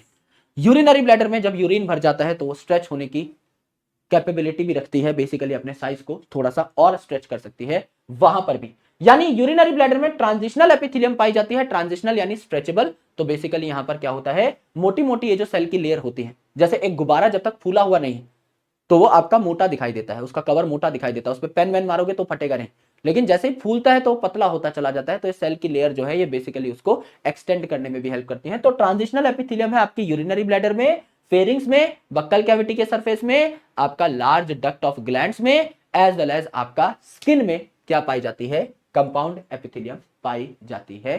ये आपकी एपिथेलियम की बात हुई। Now there are some more things which need to be understood well. नाम से चीजें डिकोड हो जाएंगी इस एक स्लाइड से, 4 नंबर का काम आने की संभावना पूरी पूरी है। सिर्फ नाम से याद हो जाएंगी चीजें, कुछ और करने की जरूरत नहीं है। For example nearly all animal tissues, ये हम पढ़ते हैं सेल सेल जंक्शन, यानी सेल सेल के बीच के इंटरेक्शन, अलग अलग प्रकार के जंक्शन, ये हम पढ़ते हैं एपिथेलियल टिश्यू में। लेकिन ऐसा नहीं है कि सिर्फ एपिथेलियल टिश्यू में ही पाए जाते हैं, अलग अलग टिश्यूज में पाए जा सकते हैं, सारे टिश्यूज में पाए जा सकते हैं। नियरली ऑल एनिमल टिश्यूज, चाहे कनेक्टिव हो, चाहे न्यूरल हो, एपिथेलियल हो, मस्कुलर हो, इनमें जंक्शंस पाए जाते हैं अलग अलग सेल के बीच में, जो कि स्ट्रक्चरल और फंक्शनल लिंक्स प्रदान करते हैं सेल्स के बीच में। यानी एक दूसरे में बेसिकली एक केमिकल भी ट्रांसफर कर सकते हैं और एक दूसरे से चिपक भी सकते हैं। स्ट्रक्चरल भी लिंक हो सकता है और फंक्शनल यानी चीजों का आदान प्रदान भी हो सकता है। यहां पर सेल सेल जंक्शन इनको कहा जाता है। जैसे मेरे भाई यहां देखो टाइट जंक्शन, नाम है टाइट, तो ये क्या करेंगे, लीकेज को रोकेंगे अक्रॉस द टिश्यू, लीकेज को रोकेंगे। समझ लीजिए मेरे भाई, यहां पर देखिए मेरे पास बोतल है, बोतल का ढक्कन खोल दूं, लूज है, तो क्या पानी लीक हो जाएगा? हो जाएगा। ढक्कन अगर टाइट कर दूं, ढक्कन अगर टाइट कर दूं, तो क्या पानी लीक होगा? लीकेज रुक गई? रुक गई गुरुजी। ढक्कन लूज, खेल खत्म। ढक्कन tight, no leakage. Tight cell cell junction, tight cell cell junction, no leakage. Simple, याद रह गया गुरुजी, कोई दिक्कत नहीं। एक वर्ड पकड़ना है, एडहेरिंग जंक्शन, नाम है एडहेरिंग। फेविकॉल पे क्या लिखा रहता है? Liquid adhesive. एडहेसिव मतलब चिपकाना, चीजों को जोड़ना, तो it cements the cells together, यानी ये सेल्स को साथ में सीमेंट कर देता है, चिपका देता है। चिपकाने के लिए क्या लगता है? एडहेसिव। यानी एडहेरिंग जंक्शन को ही सीमेंटिंग जंक्शन कहते हैं, नाम से तोड़ लिया। एंड मेरे भाई गैप जंक्शन, गैप जंक्शन मतलब थोड़ा सा गैप रह गया है जिससे चीजें आपस में आदान प्रदान कर सकते हैं आसपास के सेल्स। तो मेरे भाई यहां पर आपका हल्का सा गैप है, ये दोनों सेल आपस में चीजी का आदान प्रदान कर सकते हैं, इसे गैप जंक्शन कह दिया। यानी यहां दो सेल्स के साइटोप्लाज्म आपस में कनेक्ट कर सकते हैं। जैसे प्लांट के दो सेल्स के साइटोप्लाज्म जब आपस में कनेक्ट हो जाएं तो उस लिंक को क्या कहते हैं? प्लाज्मोडेस्मेटा। सिमिलरली यहां पर उसे क्या कहेंगे एनिमल्स में? गैप जंक्शन कह देंगे। तो आयंस जो है, छोटे छोटे मॉलिक्यूल्स जो हैं, समटाइम्स थोड़े थोड़े साइज में बड़े मॉलिक्यूल्स जो है वो भी जा सकते हैं इस गैप जंक्शन से एक जगह से दूसरी जगह। मेनली छोटी छोटी चीजें, लेकिन कुछ बार बहुत लिमिटेड टाइम थोड़ी बड़ी चीजें भी जा सकती हैं। गैप जंक्शन यानी चीजों का आदान प्रदान हो सकता है गैप से। टाइट जंक्शन मतलब लीकेज रोक दो। एडहेरिंग जंक्शन मतलब चीजों को चिपका दो, सीमेंट कर दो, पास पास खड़ा कर दो। नाम से ही चीजें ब्रेक कर ली हैं, तोड़ ली हैं। इसी चीज को थोड़ा डिटेल में देखो। ये चाहो तो याद कर सकते हो, ना चाहो तो मत याद करो, that is completely your choice. अलग अलग टाइप की चीजें हैं। जैसे यहां पर देखिए, ये चीज इस सेल से इस सेल में आ पा रही है, इस सेल से इस सेल में जा पा रही है। ये दो सेल हैं, this is cell number 1, this is cell number 2। ये पीले पीले दो सेल है, ठीक है, ये पीले पीले दो सेल है, ठीक है। This is cell 1 and this is cell 2।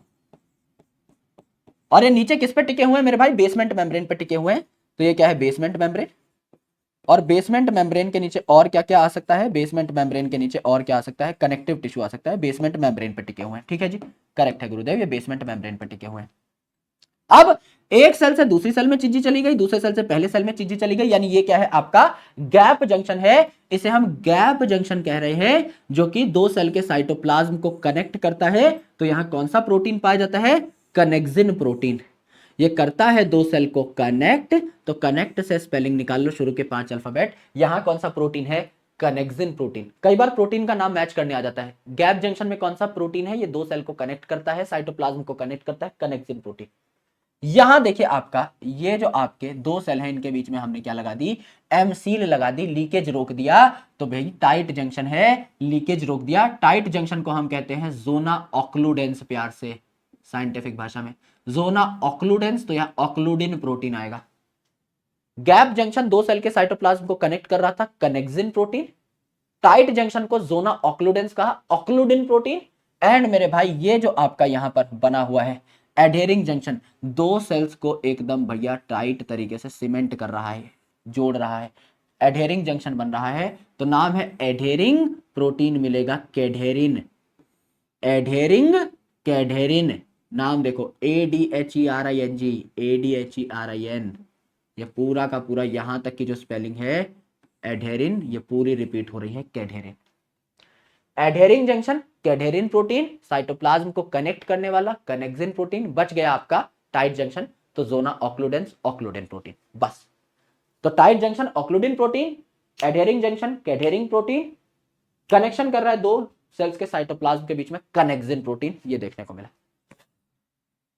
गुरुजी बात चमक गई है, मजा आ गया है, आना भी चाहिए। This was your epithelial tissue, first tissue, end to end complete, end to end wrap up. This is your epithelial tissue. Now it is time to understand connective tissue in detail. अब connective tissue का main function है बाकी सारे tissues को linkage, support और connection provide करना। अब बाकी सबके साथ इसका कोई लेना देना है तो भैया ये मोस्ट अबंडेंट आपका देखने को मिलेगा, वाइडली डिस्ट्रीब्यूटेड देखने को मिलेगा, हर टिश्यू के साथ कहीं ना कहीं देखने को मिल रहा होगा। ठीक है, अब ये जो सेल्स है कनेक्टिव टिश्यू के, ये फाइबर्स बना रहे होते हैं, यानी इनमें स्ट्रक्चरल प्रोटीन्स होते हैं। इनका स्ट्रक्चर बनाने के लिए कनेक्टिव टिश्यू में फाइबर्स आपको देखने को मिलते हैं। दो प्रकार के फाइबर देखने को मिलते हैं, एक कोलेजन, जो एनिमल्स में सबसे अबंडेंट प्रोटीन माना जाता है आपका, बहुत इंपॉर्टेंट है, इट इज बेसिकली कोलेजन। यहां पर ये जो कोलेजन है इसे व्हाइट फाइबर कहा जाता है, इसीलिए मैंने आपका व्हाइट कलर से इसको दिखाने की कोशिश की है। ये फाइब्रोब्लास्ट है, इसको मैंने थोड़ा व्हाइट कलर से ही दिखाने की, व्हाइटिश कलर रखने की कोशिश की है। ये आपका व्हाइट फाइबर है, अनब्रांच्ड है, कोई भी फाइबर उठा के देखो ये अनब्रांच है, ब्रांचिंग नहीं हो रही, एकदम स्ट्रेट है। एंड बंडल्ड है, यानी कई सारे इकट्ठे पाए जा रहे हैं, ग्रुप में पाए जा रहे हैं, जैसे मैंने यहां पर 6-7 बना दिए। तो ये व्हाइट कलर के हैं, व्हाइट आपके बंडल्ड है, ग्रुप में पाए जा रहे हैं, और सीधे सीधे हैं यानी अनब्रांच्ड है। इसके अलावा है इलास्टिन। अब कोलेजन का काम है स्ट्रेंथ देना, इलास्टिन का काम है थोड़ी सी फ्लेक्सिबिलिटी देना, इलास्टिसिटी देना। तो ये येलो कलर के हैं, इसीलिए येलो कलर से बना दिया है। ये ब्रांच्ड है, इसीलिए ब्रांचिंग दिखा दिया, इस पॉइंट पर ब्रांचिंग दिखा दिए। एंड सिंगल होते हैं, अकेले पाए जाते हैं, देखो अकेले पाए जाते हैं, कोई मल्टीपल मैंने बंडल्स यहां पर नहीं बना रखे। यहां देखो कईयों के 6 के बंडल बना दिए मैंने, यहां पे अकेला ही दिखाया मैंने। झुंड में कोलेजन आते हैं मुन्ना, इलास्टिन अकेला ही आता है। इलास्टिन अकेला है, ब्रांच्ड है, येलो है, कोलेजन झुंड में आ रहा है, स्ट्रेट है यानी अनब्रांच्ड है, एंड व्हाइटिश कलर का है। ये इन दोनों फाइबर्स की पहचान है। तो यूजुअली जो आपके कनेक्टिव टिश्यू है इनमें फाइबर्स देखने को मिलेंगे। एक ऐसा स्पेशल कनेक्टिव टिश्यू है जिसमें फाइबर नहीं देखने को मिलेगा, that is blood and lymph, क्योंकि इनको बहना है, ब्लड को बहना होता है। और लिम्फ क्या है, लिम्फ का नाम ही है, सेकंड नाम ही है टिश्यू फ्लूइड, फ्लूइड है, इसको बहना है। अगर इनमें फाइबर हो गया प्रेजेंट तो क्या ये बह पाएंगे? भाई आपके घर में जो पानी की नाली है ना, उसमें अगर फाइबर जमा हो जाए तो क्या पानी बह पाएगा? नहीं भैया, नाली क्लॉग हो जाएगी। यहां फाइबर्स नहीं चाहिए, इनको जानबूझ के इस तरीके से तैयार किया है कि इनमें फाइबर्स ना हो जिससे ये बह पाए। तो मेरे भाई फाइबर क्या देते हैं? स्ट्रेंथ देते हैं, जैसे आपका कोलेजन, इलास्टिसिटी देते हैं, दैट इज आपका इलास्टिन, एंड फ्लेक्सिबिलिटी भी प्रोवाइड करते हैं, थोड़ा बहुत आपके चीजों को फ्लेक्सिबल रखते हैं, जैसे कि इलास्टिन की एक खास प्रॉपर्टी है भी। तो cells of connective tissue, connective tissue के सेल्स जो हैं ये मॉडिफाइड पॉलीसेकेराइड्स बना रहे होते हैं। जैसे म्यूकोपॉलीसेकेराइड, ग्लाइकोप्रोटीन, ये क्या थे? मैट्रिक्स तैयार कर रहे थे ना, टिश्यू की मैट्रिक्स तैयार कर रहे थे। तो ये जो आपके कनेक्टिव टिश्यू के सेल्स हैं ये खुद ही मॉडिफाइड पॉलीसेकेराइड बनाते रहते हैं, मैट्रिक्स को तैयार करते रहते हैं। इसी को हमने मैट्रिक्स कहा। ये ग्लाइकोप्रोटीन की या म्यूकोपॉलीसेकेराइड की बनती है, जो हमने टिश्यू की डेफिनेशन की डिस्कशन के दौरान ही देख लिया था कि सेल्स के बीच में जो इंटरसेलुलर मटेरियल पाया जा रहा है उसको भी हम टिश्यू की डेफिनेशन में काउंट कर रहे थे। वो जो आपकी मैट्रिक्स है वो ग्लाइकोप्रोटीन या म्यूकोपॉलीसेकेराइड की बन सकती है। तो जो कनेक्टिव टिश्यू के सेल्स हैं वही इंटरसेलुलर मसाला तैयार कर रहे हैं। अब कई बार ये मसाला बहुत सॉलिड होता है, जैसे कि बोन के अंदर, तो ओवरऑल टिश्यू भी सॉलिड हो जाता है। एंड कई बार ये मसाला लिक्विड होता है, जैसे ब्लड के अंदर, तो ओवरऑल टिश्यू भी फ्लूइड ही हो जाता है, लिक्विड हो जाता है। तो ये इंटरसेलुलर मैट्रिक्स ही डिसाइड करती है कि आपका टिश्यू सॉफ्ट होगा या आपका ये टिश्यू हार्ड होगा। ये चीजें आपको देखने को मिलती, करेक्ट। अब यहां मैंने एक शब्द लिखा है फाइब्रोब्लास्ट, फाइब्रोब्लास्ट, फाइब्रो यानी फाइबर, ब्लास्ट यानी बनाने वाला, बी फॉर बनाने वाला, बी फॉर ब्लास्ट। तो ब्लास्ट का मतलब होता है फॉर्मिंग सेल, और क्लास्ट का मतलब होता है खाने वाले यानी खत्म करने वाले। यानी कोई सेल आके इस फाइबर को खा जाए, खत्म कर दे, उसे हम क्या कहेंगे? फाइब्रोक्लास्ट, खत्म करने वाला क्लास्ट। और ये फाइबर बना रहा है, इस फाइब्रोब्लास्ट से फाइबर बन के निकल रहे हैं, ये है फाइब्रोब्लास्ट। ऑस्टियोब्लास्ट बोन बनाने वाला, ऑस्टियोक्लास्ट बोन खाने वाला, कॉन्ड्रोब्लास्ट कार्टिलेज बनाने वाला, कॉन्ड्रोक्लास्ट कार्टिलेज खाने वाला। कॉन्ड्रो मतलब कार्टिलेज, ऑस्टियो मतलब बोन, ब्लास्ट मतलब बनाने वाला, क्लास्ट मतलब खाने वाला। सिंपल, नाम से ही चीजें डिकोड होती हैं। जो कनेक्टिव टिश्यू है इनको हम अलग अलग टाइप से अब डिवाइड कर सकते हैं। जैसे पहला देखो, loose connective tissue, loose connective tissue यानी लूज कनेक्टिव टिश्यू में सेमी फ्लूइड तो आपकी मैट्रिक्स है, मैट्रिक्स आपकी फ्लूइडी फ्लूइडी से, लूज लूज सी फ्लूइडी है तो आपकी ढीली ढीली है। एंड मेरे भाई यहां पर फाइबर बड़े कम है, फाइबर बड़े कम है तो स्ट्रेंथ काफी कम है, यहां पे लूजली सारी चीजें पाई जा रही हैं, फाइबर्स कम है। तो यहां पे होता है ओ ओ ए ओ ओ ए, ये इसका एग्जांपल हो जाता है, लूज वाले का एग्जांपल हो जाता है एरियोलर टिश्यू एंड अडाइपोस टिश्यू। क्या होते हैं थोड़ी देर में बात करेंगे। एरियोलर और अडाइपोस क्या होते हैं थोड़ी देर में बात करेंगे, नाम से समझ में आ जाएगा, वैसे कोई टेंशन नहीं है, बट फिर भी थोड़ी देर बाद चर्चा करेंगे। Dense connective tissue, dense connective tissue, loose fibre ही कम है, डेंस फाइबर अच्छे खासे है तो डेंसिटी बढ़ गई है। अब ये जो मैट्रिक्स है इसमें फाइबर खूब आ गए हैं तो फाइबर की वजह से डेंसिटी बढ़ गई है, तो फाइबर यहां पर ज्यादा है, फाइबर यहां पर ज्यादा है। इस डेंस में जहां फाइबर ज्यादा है यहां भी फाइबर या तो रेगुलरली लगे हो सकते हैं एक पर्टिकुलर पैटर्न में, तो डेंस रेगुलर टिश्यू, और फाइबर या तो इररेगुलरली लगे हो सकते हैं किसी भी अलग डिफरेंट टाइप की ओरिएंटेशन में, dense irregular tissue, dense irregular tissue. Correct. तो जो आपका डेंस रेगुलर है पाया जाएगा टेंडन और लिगामेंट में, डेंस रेगुलर जो है टेंडन लिगामेंट में, और इररेगुलर पाया जाएगा स्किन में। क्यों पाया जाएगा इसका रीजन भी बताऊंगा और इनके बारे में डिटेल में डिस्कशन भी होगी, टेंडन लिगामेंट की भी, एरियोलर अडाइपोस की भी, स्किन की भी, थोड़ी देर में इसके बारे में चर्चा कर रहे होंगे। स्पेशलाइज्ड कनेक्टिव टिश्यू जो स्पेशल है, फ्लूइडी कनेक्टिव टिश्यू यानी कि जहां पर फाइबर एब्सेंट है ये भी स्पेशल है, जैसे कि ब्लड और लिम्फ, कोई फाइबर नहीं है इनमें। एंड स्केलेटल वाले जो हैं जैसे कि बोन और कार्टिलेज, ये भी बहुत हार्ड है, बहुत ज्यादा हार्ड है इनकी मैट्रिक्स, बोन की मैट्रिक्स बहुत हार्ड है, ये भी आपके स्पेशल है, या तो बहुत सॉफ्ट या बहुत हार्ड, स्पेशलाइज्ड।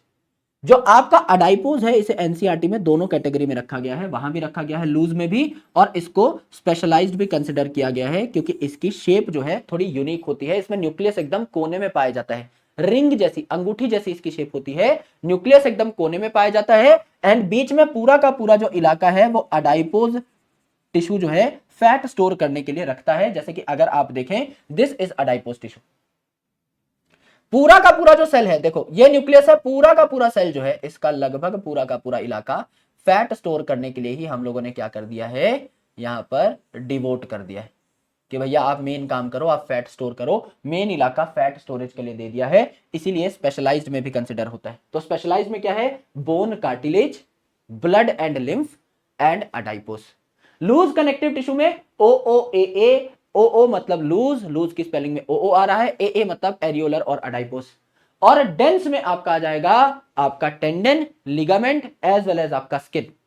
टेंडन लिगामेंट में आपका रेगुलर और स्किन में इररेगुलर। क्यों होता है ये सब एक एक करके देखते हैं, अभी बस नाम याद करने थे और याद नहीं हुए तो भी छोड़ सकते हो, एक एक करके इन सारी चीजों को पढ़ेंगे। मेन आपकी क्लासिफिकेशन थी कि लूज, डेंस और स्पेशलाइज्ड कनेक्टिव टिश्यू, तीन प्रकार के कनेक्टिव टिश्यू आपके होते हैं, लूज, डेंस और स्पेशलाइज्ड, लूज, डेंस और स्पेशलाइज्ड, एक एक करके सबको पकड़ते हैं। जैसे लूज में मैंने बताया था ओ ओ ए, लूज में आपके एग्जांपल हो जाएंगे एरियोलर एंड अडाइपोस, ओ ओ ए।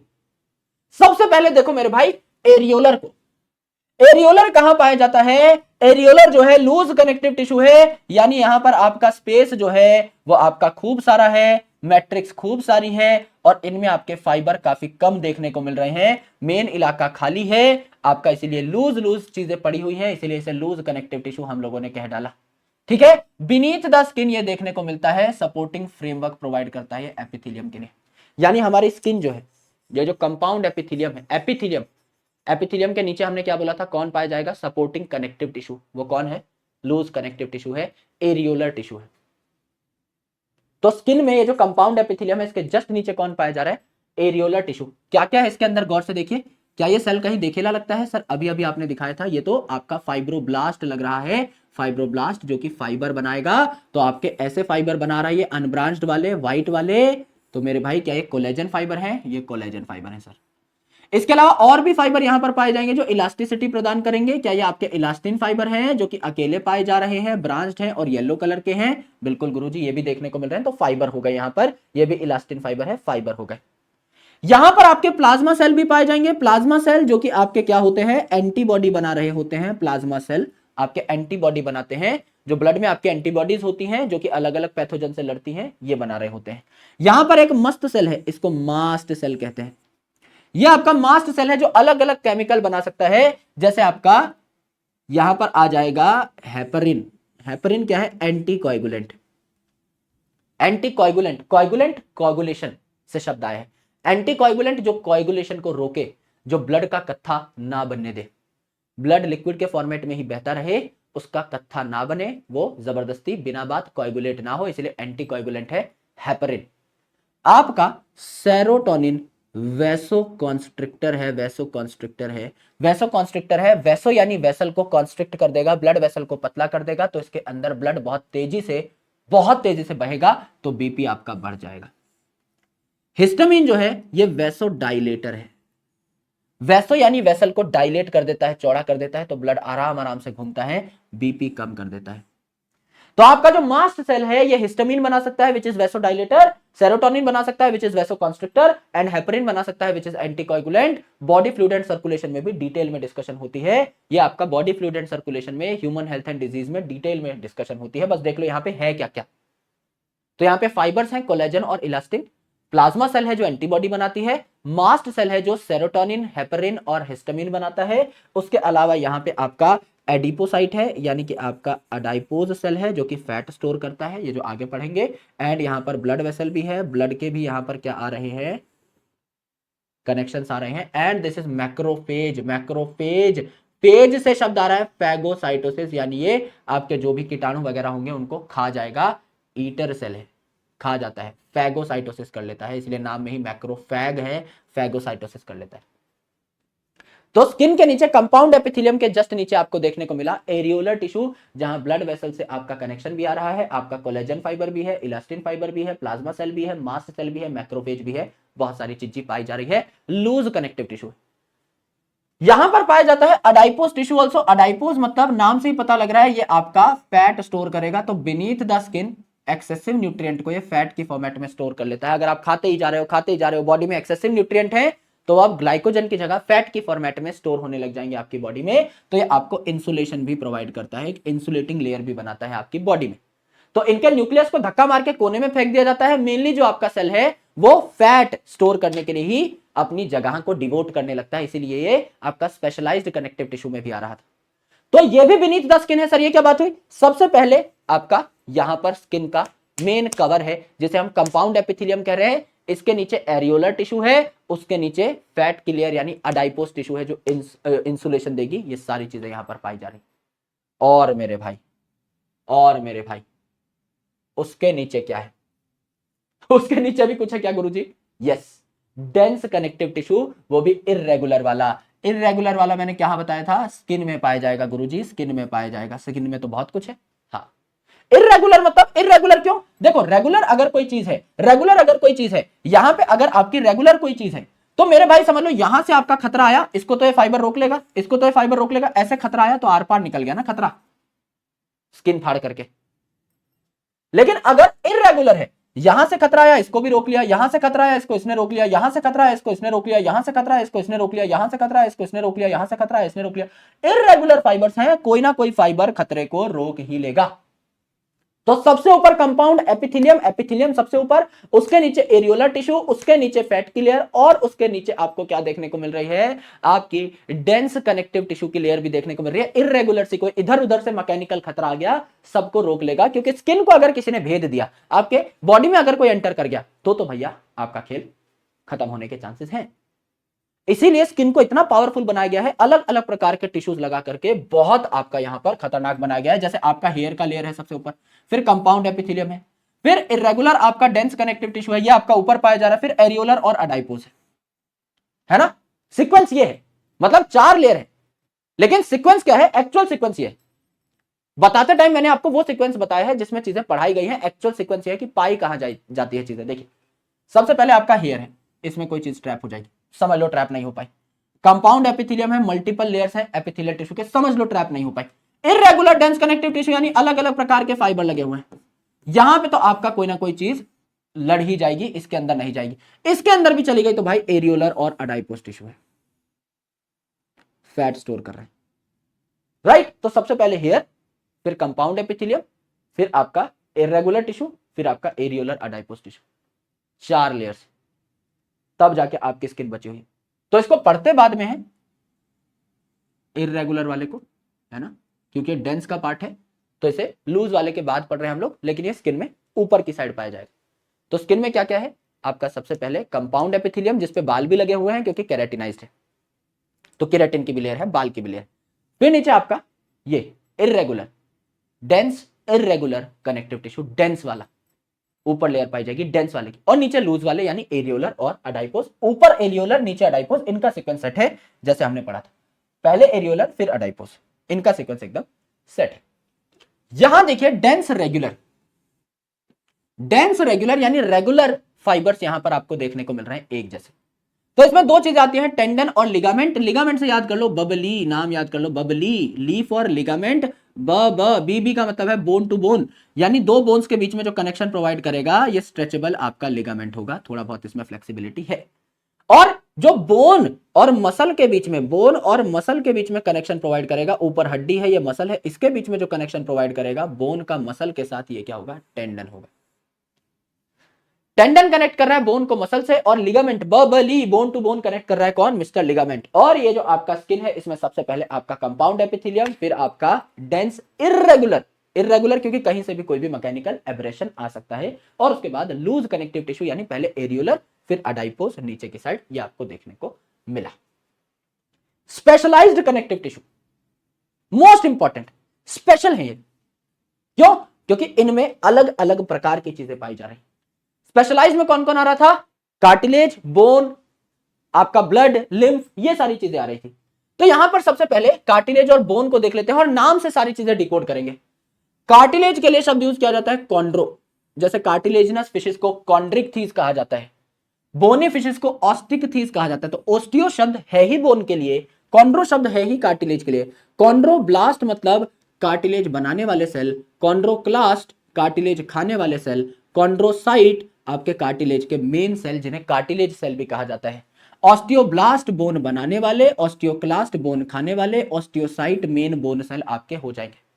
जो हड्डी है ये सॉलिड और नॉन प्लायबल होती है, हड्डी सॉलिड होती है और नॉन प्लायबल होती है, यानी नॉन फ्लेक्सिबल होती है। हड्डी की एक पर्टिकुलर शेप होती है, फ्लेक्सिबल नहीं होती, लचीली नहीं होती, वरना मेरे भाई आपकी बॉडी का भार उठा ही नहीं पाएंगी। तो ये नॉन प्लायबल होती हैं क्योंकि इनमें कैल्शियम सॉल्ट होते हैं, कैल्शियम फॉस्फेट और कैल्शियम कार्बोनेट, कैल्शियम सॉल्ट इनके अंदर होते हैं, कैल्शियम की आपकी हड्डियां बन रही होती हैं। तो इन हड्डियों का काम क्या है, आपकी बॉडी का वजन उठाना, आपकी बॉडी को ढांचा यानी फ्रेम तैयार करके देना, एंड आपके बोन मैरो में, आपके बोन मैरो जो लंबी लंबी बोन्स होती हैं, इनके बोन मैरो में ब्लड सेल्स भी बनते हैं, सारे ब्लड सेल्स आपके वहीं बन रहे होते हैं।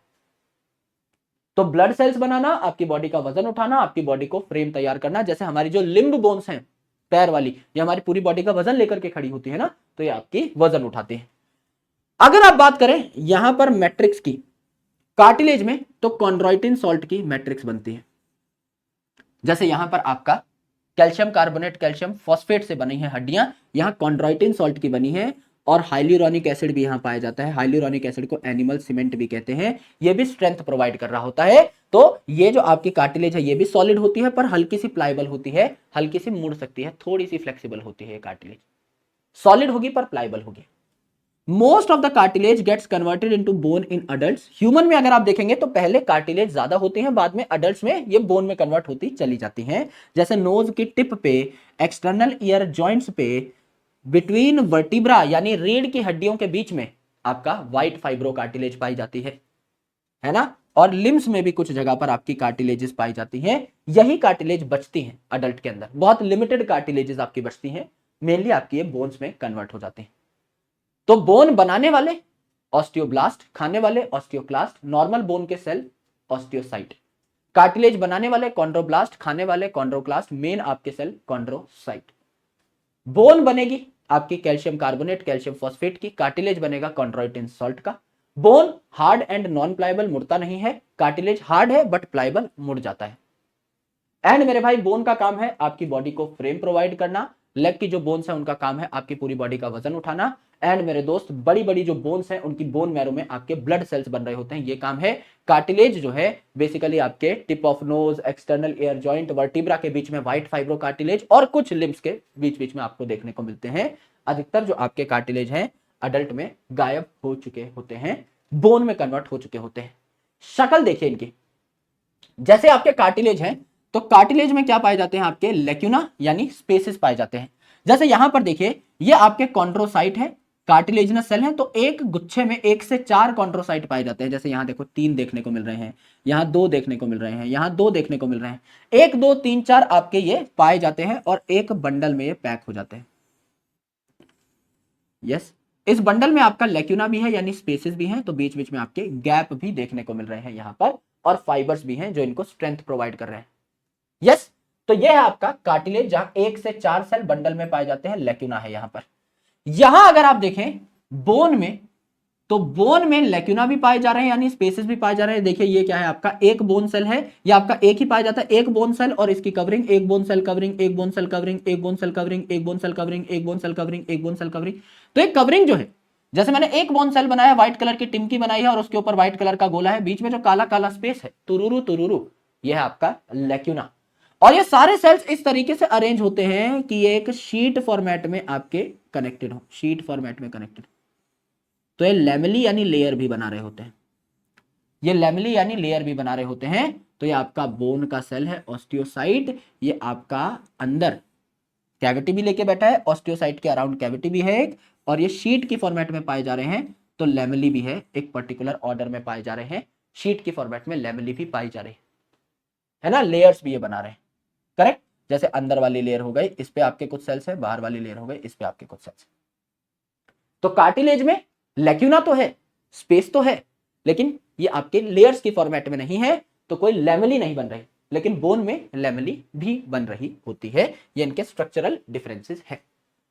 ब्लड जो है स्पेशलाइज्ड कनेक्टिव टिश्यू है, ब्लड स्पेशलाइज्ड कनेक्टिव टिश्यू है क्योंकि फाइबर कंटेन नहीं करता, इसलिए फ्लूइड कनेक्टिव टिश्यू कहलाता है।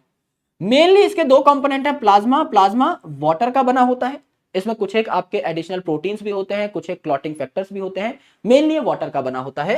एंड फॉर्म्ड एलिमेंट्स हैं यानी आरबीसी हैं, फॉर्म्ड एलिमेंट्स यानी ऐसी चीजें जो फॉर्म हुई हैं, आपके बोन मैरो में फॉर्म हुई हैं। अभी बताया था बोन मैरो में ब्लड सेल्स बन रहे होते हैं, तो आरबीसी जो है, डब्ल्यूबीसी जो है, प्लेटलेट जो है, बन रहे होते हैं। ये कुछ सेल्स है जो बन रहे होते हैं, सेल के फ्रेगमेंट हैं जो बन रहे होते हैं, तो दे आर फॉर्म्ड एलिमेंट्स।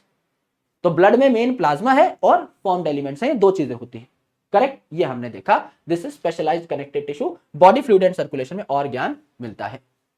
अब है तीसरा मस्कुलर टिश्यू। मस्कुलर टिश्यू यानी यहां पर आपका मसल जो है, इसकी चर्चा हो रही होती है। यस, तो ये आपका लोकोमोशन में, जब आप अपनी लोकेशन चेंज कर रहे हैं एंड अलग अलग प्रकार की मूवमेंट में आपकी हेल्प कर रहे होते हैं। जैसे अगर आप एक स्केलेटल मसल का स्ट्रक्चर देखें, तो स्केलेटल मसल है, स्केलेटल मसल में कई सारे मसल बंडल्स होते हैं,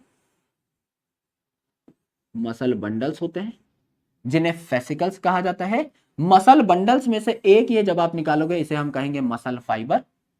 मसल फाइबर से निकलेगा फाइब्रिल और फाइब्रिल से निकलेगा filament. Locomotion and movement chapter में बहुत डिटेल में पढ़ाई होती है।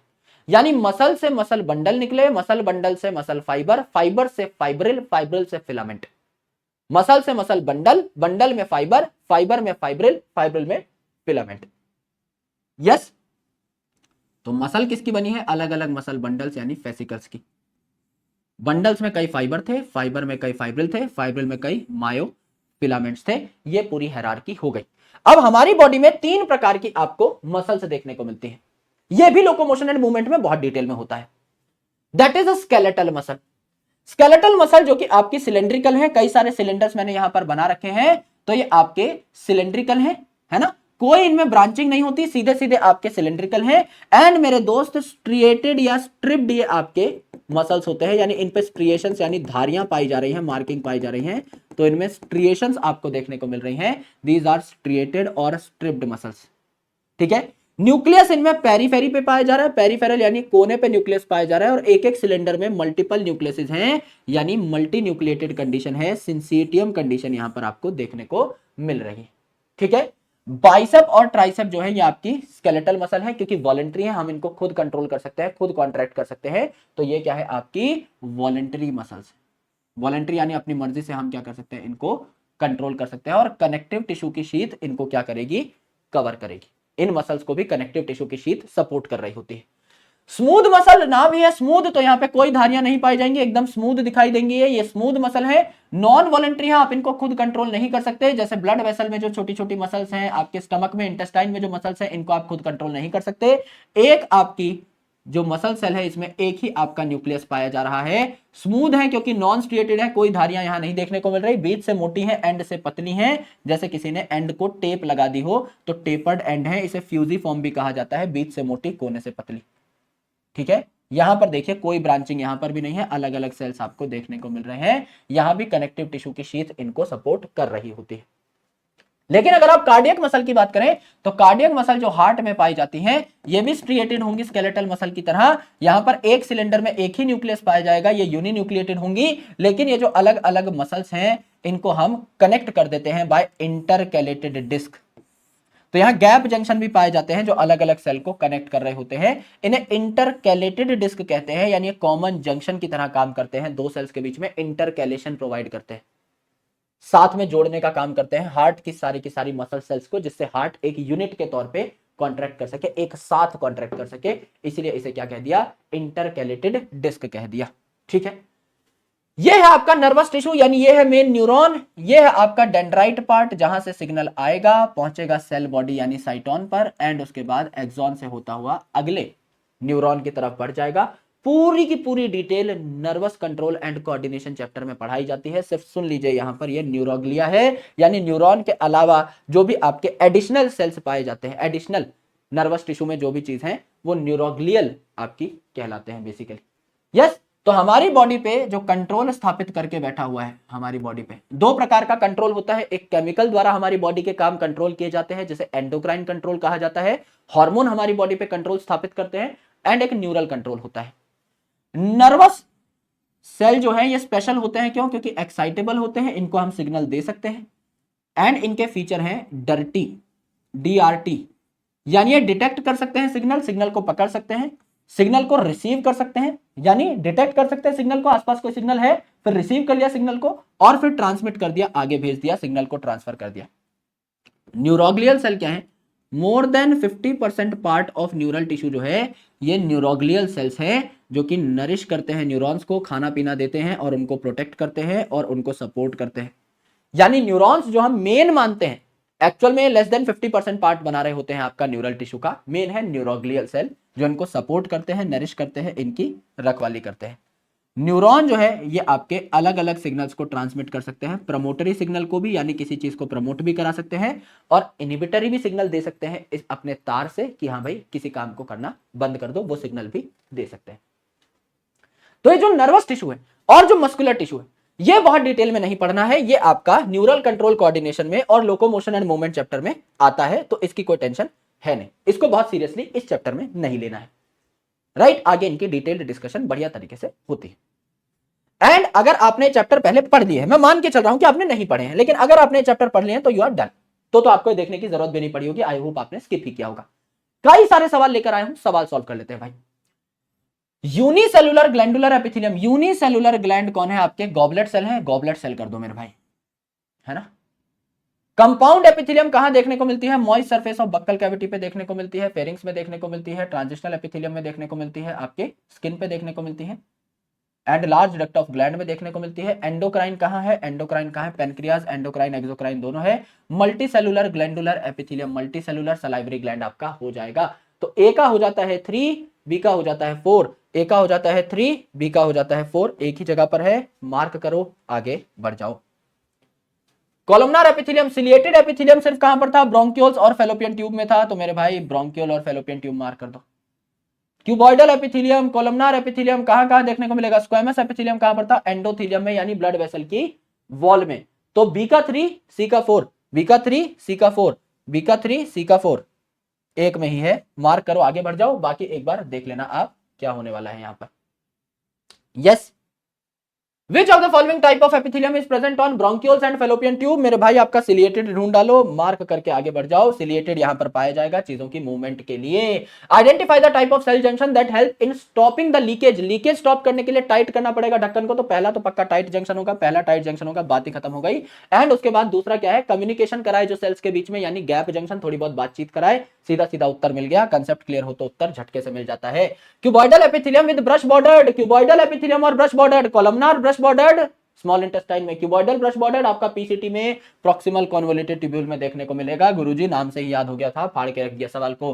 गॉबलेट सेल जो है आर मॉडिफाइड फ्रॉम, गॉबलेट सेल किससे मॉडिफाई होते हैं मेरे भाई, आपके कॉलमनार सेल से मॉडिफाई होते हैं। गुरुजी हम कैसे मान लें, पीछे जाकर के देखो, एनसीईआरटी का चित्र जो है चीख चीख कर आपसे कुछ कहना चाहता है। ये जो गॉबलेट सेल है, यहाँ पर सेल जो देखने को मिल रहा है, पतला लंबा सेल देखने को मिल रहा है, क्या ये कॉलमनार होगा? बिल्कुल कॉलमनार होगा मेरे भाई, ये आपका बिल्कुल कॉलमनार होगा। एनसीईआरटी के चित्र आपसे कुछ बातें कहते हैं, छुपी छुपाई बातें कहते हैं, लेकिन अच्छी बातें कहते हैं।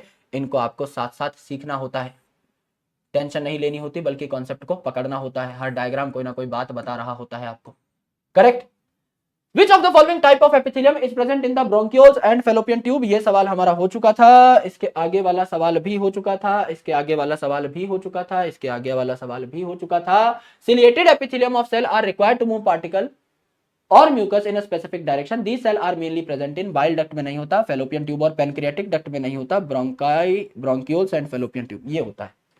ठीक है, स्टेटमेंट दी हुई है दो। Ligaments are dense irregular tissue. Dense irregular कहां था? स्किन में था, है ना। एरियोलर और अडाइपोस थे आपके लूज, डेंस रेगुलर में आपका टेंडन और लिगामेंट देखने को मिल रहा था, तो इरेगुलर नहीं थे, बात गलत हो गई। Cartilages are dense regular tissue, ये स्पेशलाइज्ड कनेक्टिव टिश्यू है, bone, cartilage, blood, lymph as well as adipose. दोनों बातें गलत है, both the statements are false, दोनों बातें आपकी गलत हो जाती है। Select the correct statement. ठीक है, bone support and protect software tissues and organ, bone का काम ही है प्रोटेक्शन का। वेट बियरिंग फंक्शन जो है, लिम्ब बोन कैरी करती है हमारे पूरे वजन को। Ligament is the site of protection of blood, blood कहां बनता है आपका? बोन मैरो में बनता है। Adipose tissue are specialised to store fat, ठीक बात है। Tendon attach one bone to another, bone to bone काम लिगामेंट का है, बबली से याद किया था। ए बी डिविलियर्स आपका उत्तर हो जाता है, ए बी डिविलियर्स आपका उत्तर हो जाता है। ओके, मस्त सेल कहां देखने को मिलेंगे? एरियोलर में देखने को मिले थे mast cell, macrophages. Inner surface of bronchioles में आपको क्या देखने को मिलेगा? सिलिएटेड देखने को मिलेगा ब्रोंकियोल्स और फेलोपियन ट्यूब में। ब्लड जो है स्पेशलाइज्ड कनेक्टिव टिश्यू है।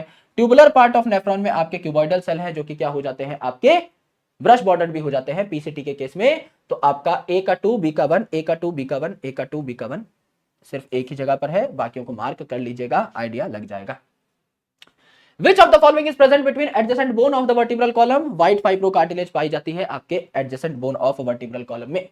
Goblet cell are unicellular gland, एकदम सही बात है, गॉबलेट सेल यूनिसेलुलर होते हैं। Ear wax is secretion of exocrine gland, बिल्कुल ये हार्मोन नहीं है, एक्सोक्राइन ग्लैंड इसे सिक्रीट कर रहे होते हैं। दोनों की दोनों बातें सत्य हैं, दोनों की दोनों बातें सत्य हैं। Both statement 1 and 2 are true, दोनों की दोनों बातें बढ़िया है। ब्रोंकियोल्स में क्या देखने को मिलेगा? Ciliated epithelium. गॉबलेट सेल क्या है आपका? यूनिसेलुलर है, तो ग्लैंडुलर टिश्यू देख लो। टेंडन जो है, अडाइपोस टिश्यू जो है, अडाइपोस हो जाएगा आपका लूज, टेंडन हो जाएगा आपका डेंस। ठीक है, तो आप कर लो ए का 4 और बी का 3, ए का 4 बी का 3 एक में ही है, उत्तर निकल आया आसानी से।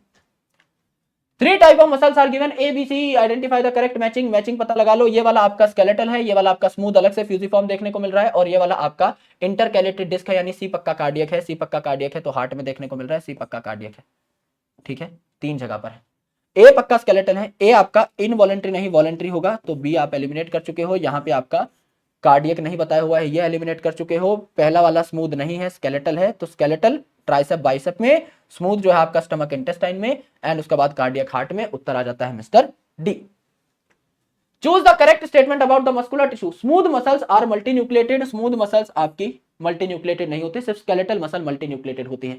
Skeletal muscle fibres are uninucleated, गंदी बात कर दी, skeletal muscles multinucleated. Intercalated disc allow the cardiac muscle to contract as a unit. ठीक है मेरे भाई, पूरा हार्ट एक यूनिट के तौर पे काम करे, इसलिए इंटरकैलेटेड डिस्क पाई जाती है। Wall of blood vessel columnar नहीं, स्क्वेमस एपिथेलियम की बनती है, सी आपका उत्तर हो जाता है। Which of the following statement wrongly represents the nature of smooth muscle? कौन सी बात गलत है? दे आर इनवॉलेंट्री, ठीक है इनवॉलेंट्री होती है। Communication among the cell is performed by intercalated disc, intercalated disc इनमें नहीं होती, कार्डियक मसल में होती है। These muscles are present in the wall of blood vessel, intestine, stomach इनमें पाई जाती है. These muscles have no striations, non-striated इसीलिए स्मूथ होते हैं. तो उत्तर आपका मिस्टर बी आ जाता है. Select the incorrectly matched pair from the following. Neurons को नर्व सेल कहते हैं. फाइब्रोब्लास्ट, एरियोला टिश्यू में फाइब्रोब्लास्ट पाए जा रहे थे. आपका इलास्टिन और कोलेजन दोनों फाइबर देखने को मिल रहे थे. Osteocyte bone cell, chondrocyte smooth muscle cell. Muscle cell नहीं है, कॉन्ड्रोसाइट मतलब कार्टिलेज का सेल होगा ये. तो एक गंदी बात हो रखी है. Which of the following is not a connective tissue? Neuroglia नाम से ही पता लग रहा है न्यूरोनल टिश्यू है, कनेक्टिव टिश्यू नहीं है. सीधा सीधा ही उत्तर मिल जाता है. This is your complete tissue. कई दिन से अटका हुआ था, फाइनली खत्म कर दिया भाई, जय हो. यह है आपका टिश्यू पार्ट जो कि हम लोगों ने आज समाप्त कर दिया है. अब के बाद हम लोग थोड़ा इत्मीनान से आगे बढ़ पाएंगे क्योंकि एक टेस्ट है आपका 19 तारीख को. तो कॉकरोच फ्रॉग भी कराना ही है, उससे पहले वो भी देखेंगे कि कैसे क्या कराएंगे, है ना. मूड बनेगा तो आज ही रिकॉर्ड कर देंगे आजकल में. तो अटका हुआ है, जल्दी जल्दी खत्म करेंगे. उसके बाद आपके मेन 3 थ्योरेटिकल टॉपिक्स है और ज्यादातर जो कंसेप्चुअल टॉपिक्स है वो हम करेंगे बायोटेक पे, ह्यूमन रिप्रो पे बहुत ध्यान देंगे. 3 ही चैप्टर है फिर ढंग के. 12th में सम्मानजनक 3 ही चैप्टर, ह्यूमन रिप्रोडक्शन और बायोटेक के 2 चैप्टर जो मैं मानता हूं कि सम्मानजनक है सच में. उसके अलावा रिप्रोडक्टिव हेल्थ कोई चैप्टर थोड़ी है, ह्यूमन हेल्थ एंड डिजीज कोई चैप्टर थोड़ी है, इवोल्यूशन कोई चैप्टर थोड़ी है. आता है पेपर में, लेकिन जो आता है वो हम बता देंगे, उतना ही आता है, उससे बाहर कुछ आता भी नहीं. सीखने का बहुत भयंकर कुछ नहीं है, याद ही करने का कंटेंट है, करा दिया जाएगा क्लास में ही, कक्षा में ही याद करा दिया जाएगा, कोई बहुत तगड़ी चीज है नहीं. मेन जो है उस पर फोकस हम लोग रखेंगे. 3 चैप्टर ऑन प्राइम प्रायोरिटी हम लोग फोड़ रहे होंगे. ठीक है जी, यह हमारी आज की कक्षा. मजा आया? एक बार तारा रारा कर डालिएगा इन द कमेंट सेक्शन. मेरी मुलाकात होगी आपसे अगले सेशन में, तब तक के लिए ध्यान रखिए, पढ़ाई करते रहिए. लॉट्स ऑफ लव, जय हिंद, बहुत बहुत शुक्रिया. Love you all, take care, bye.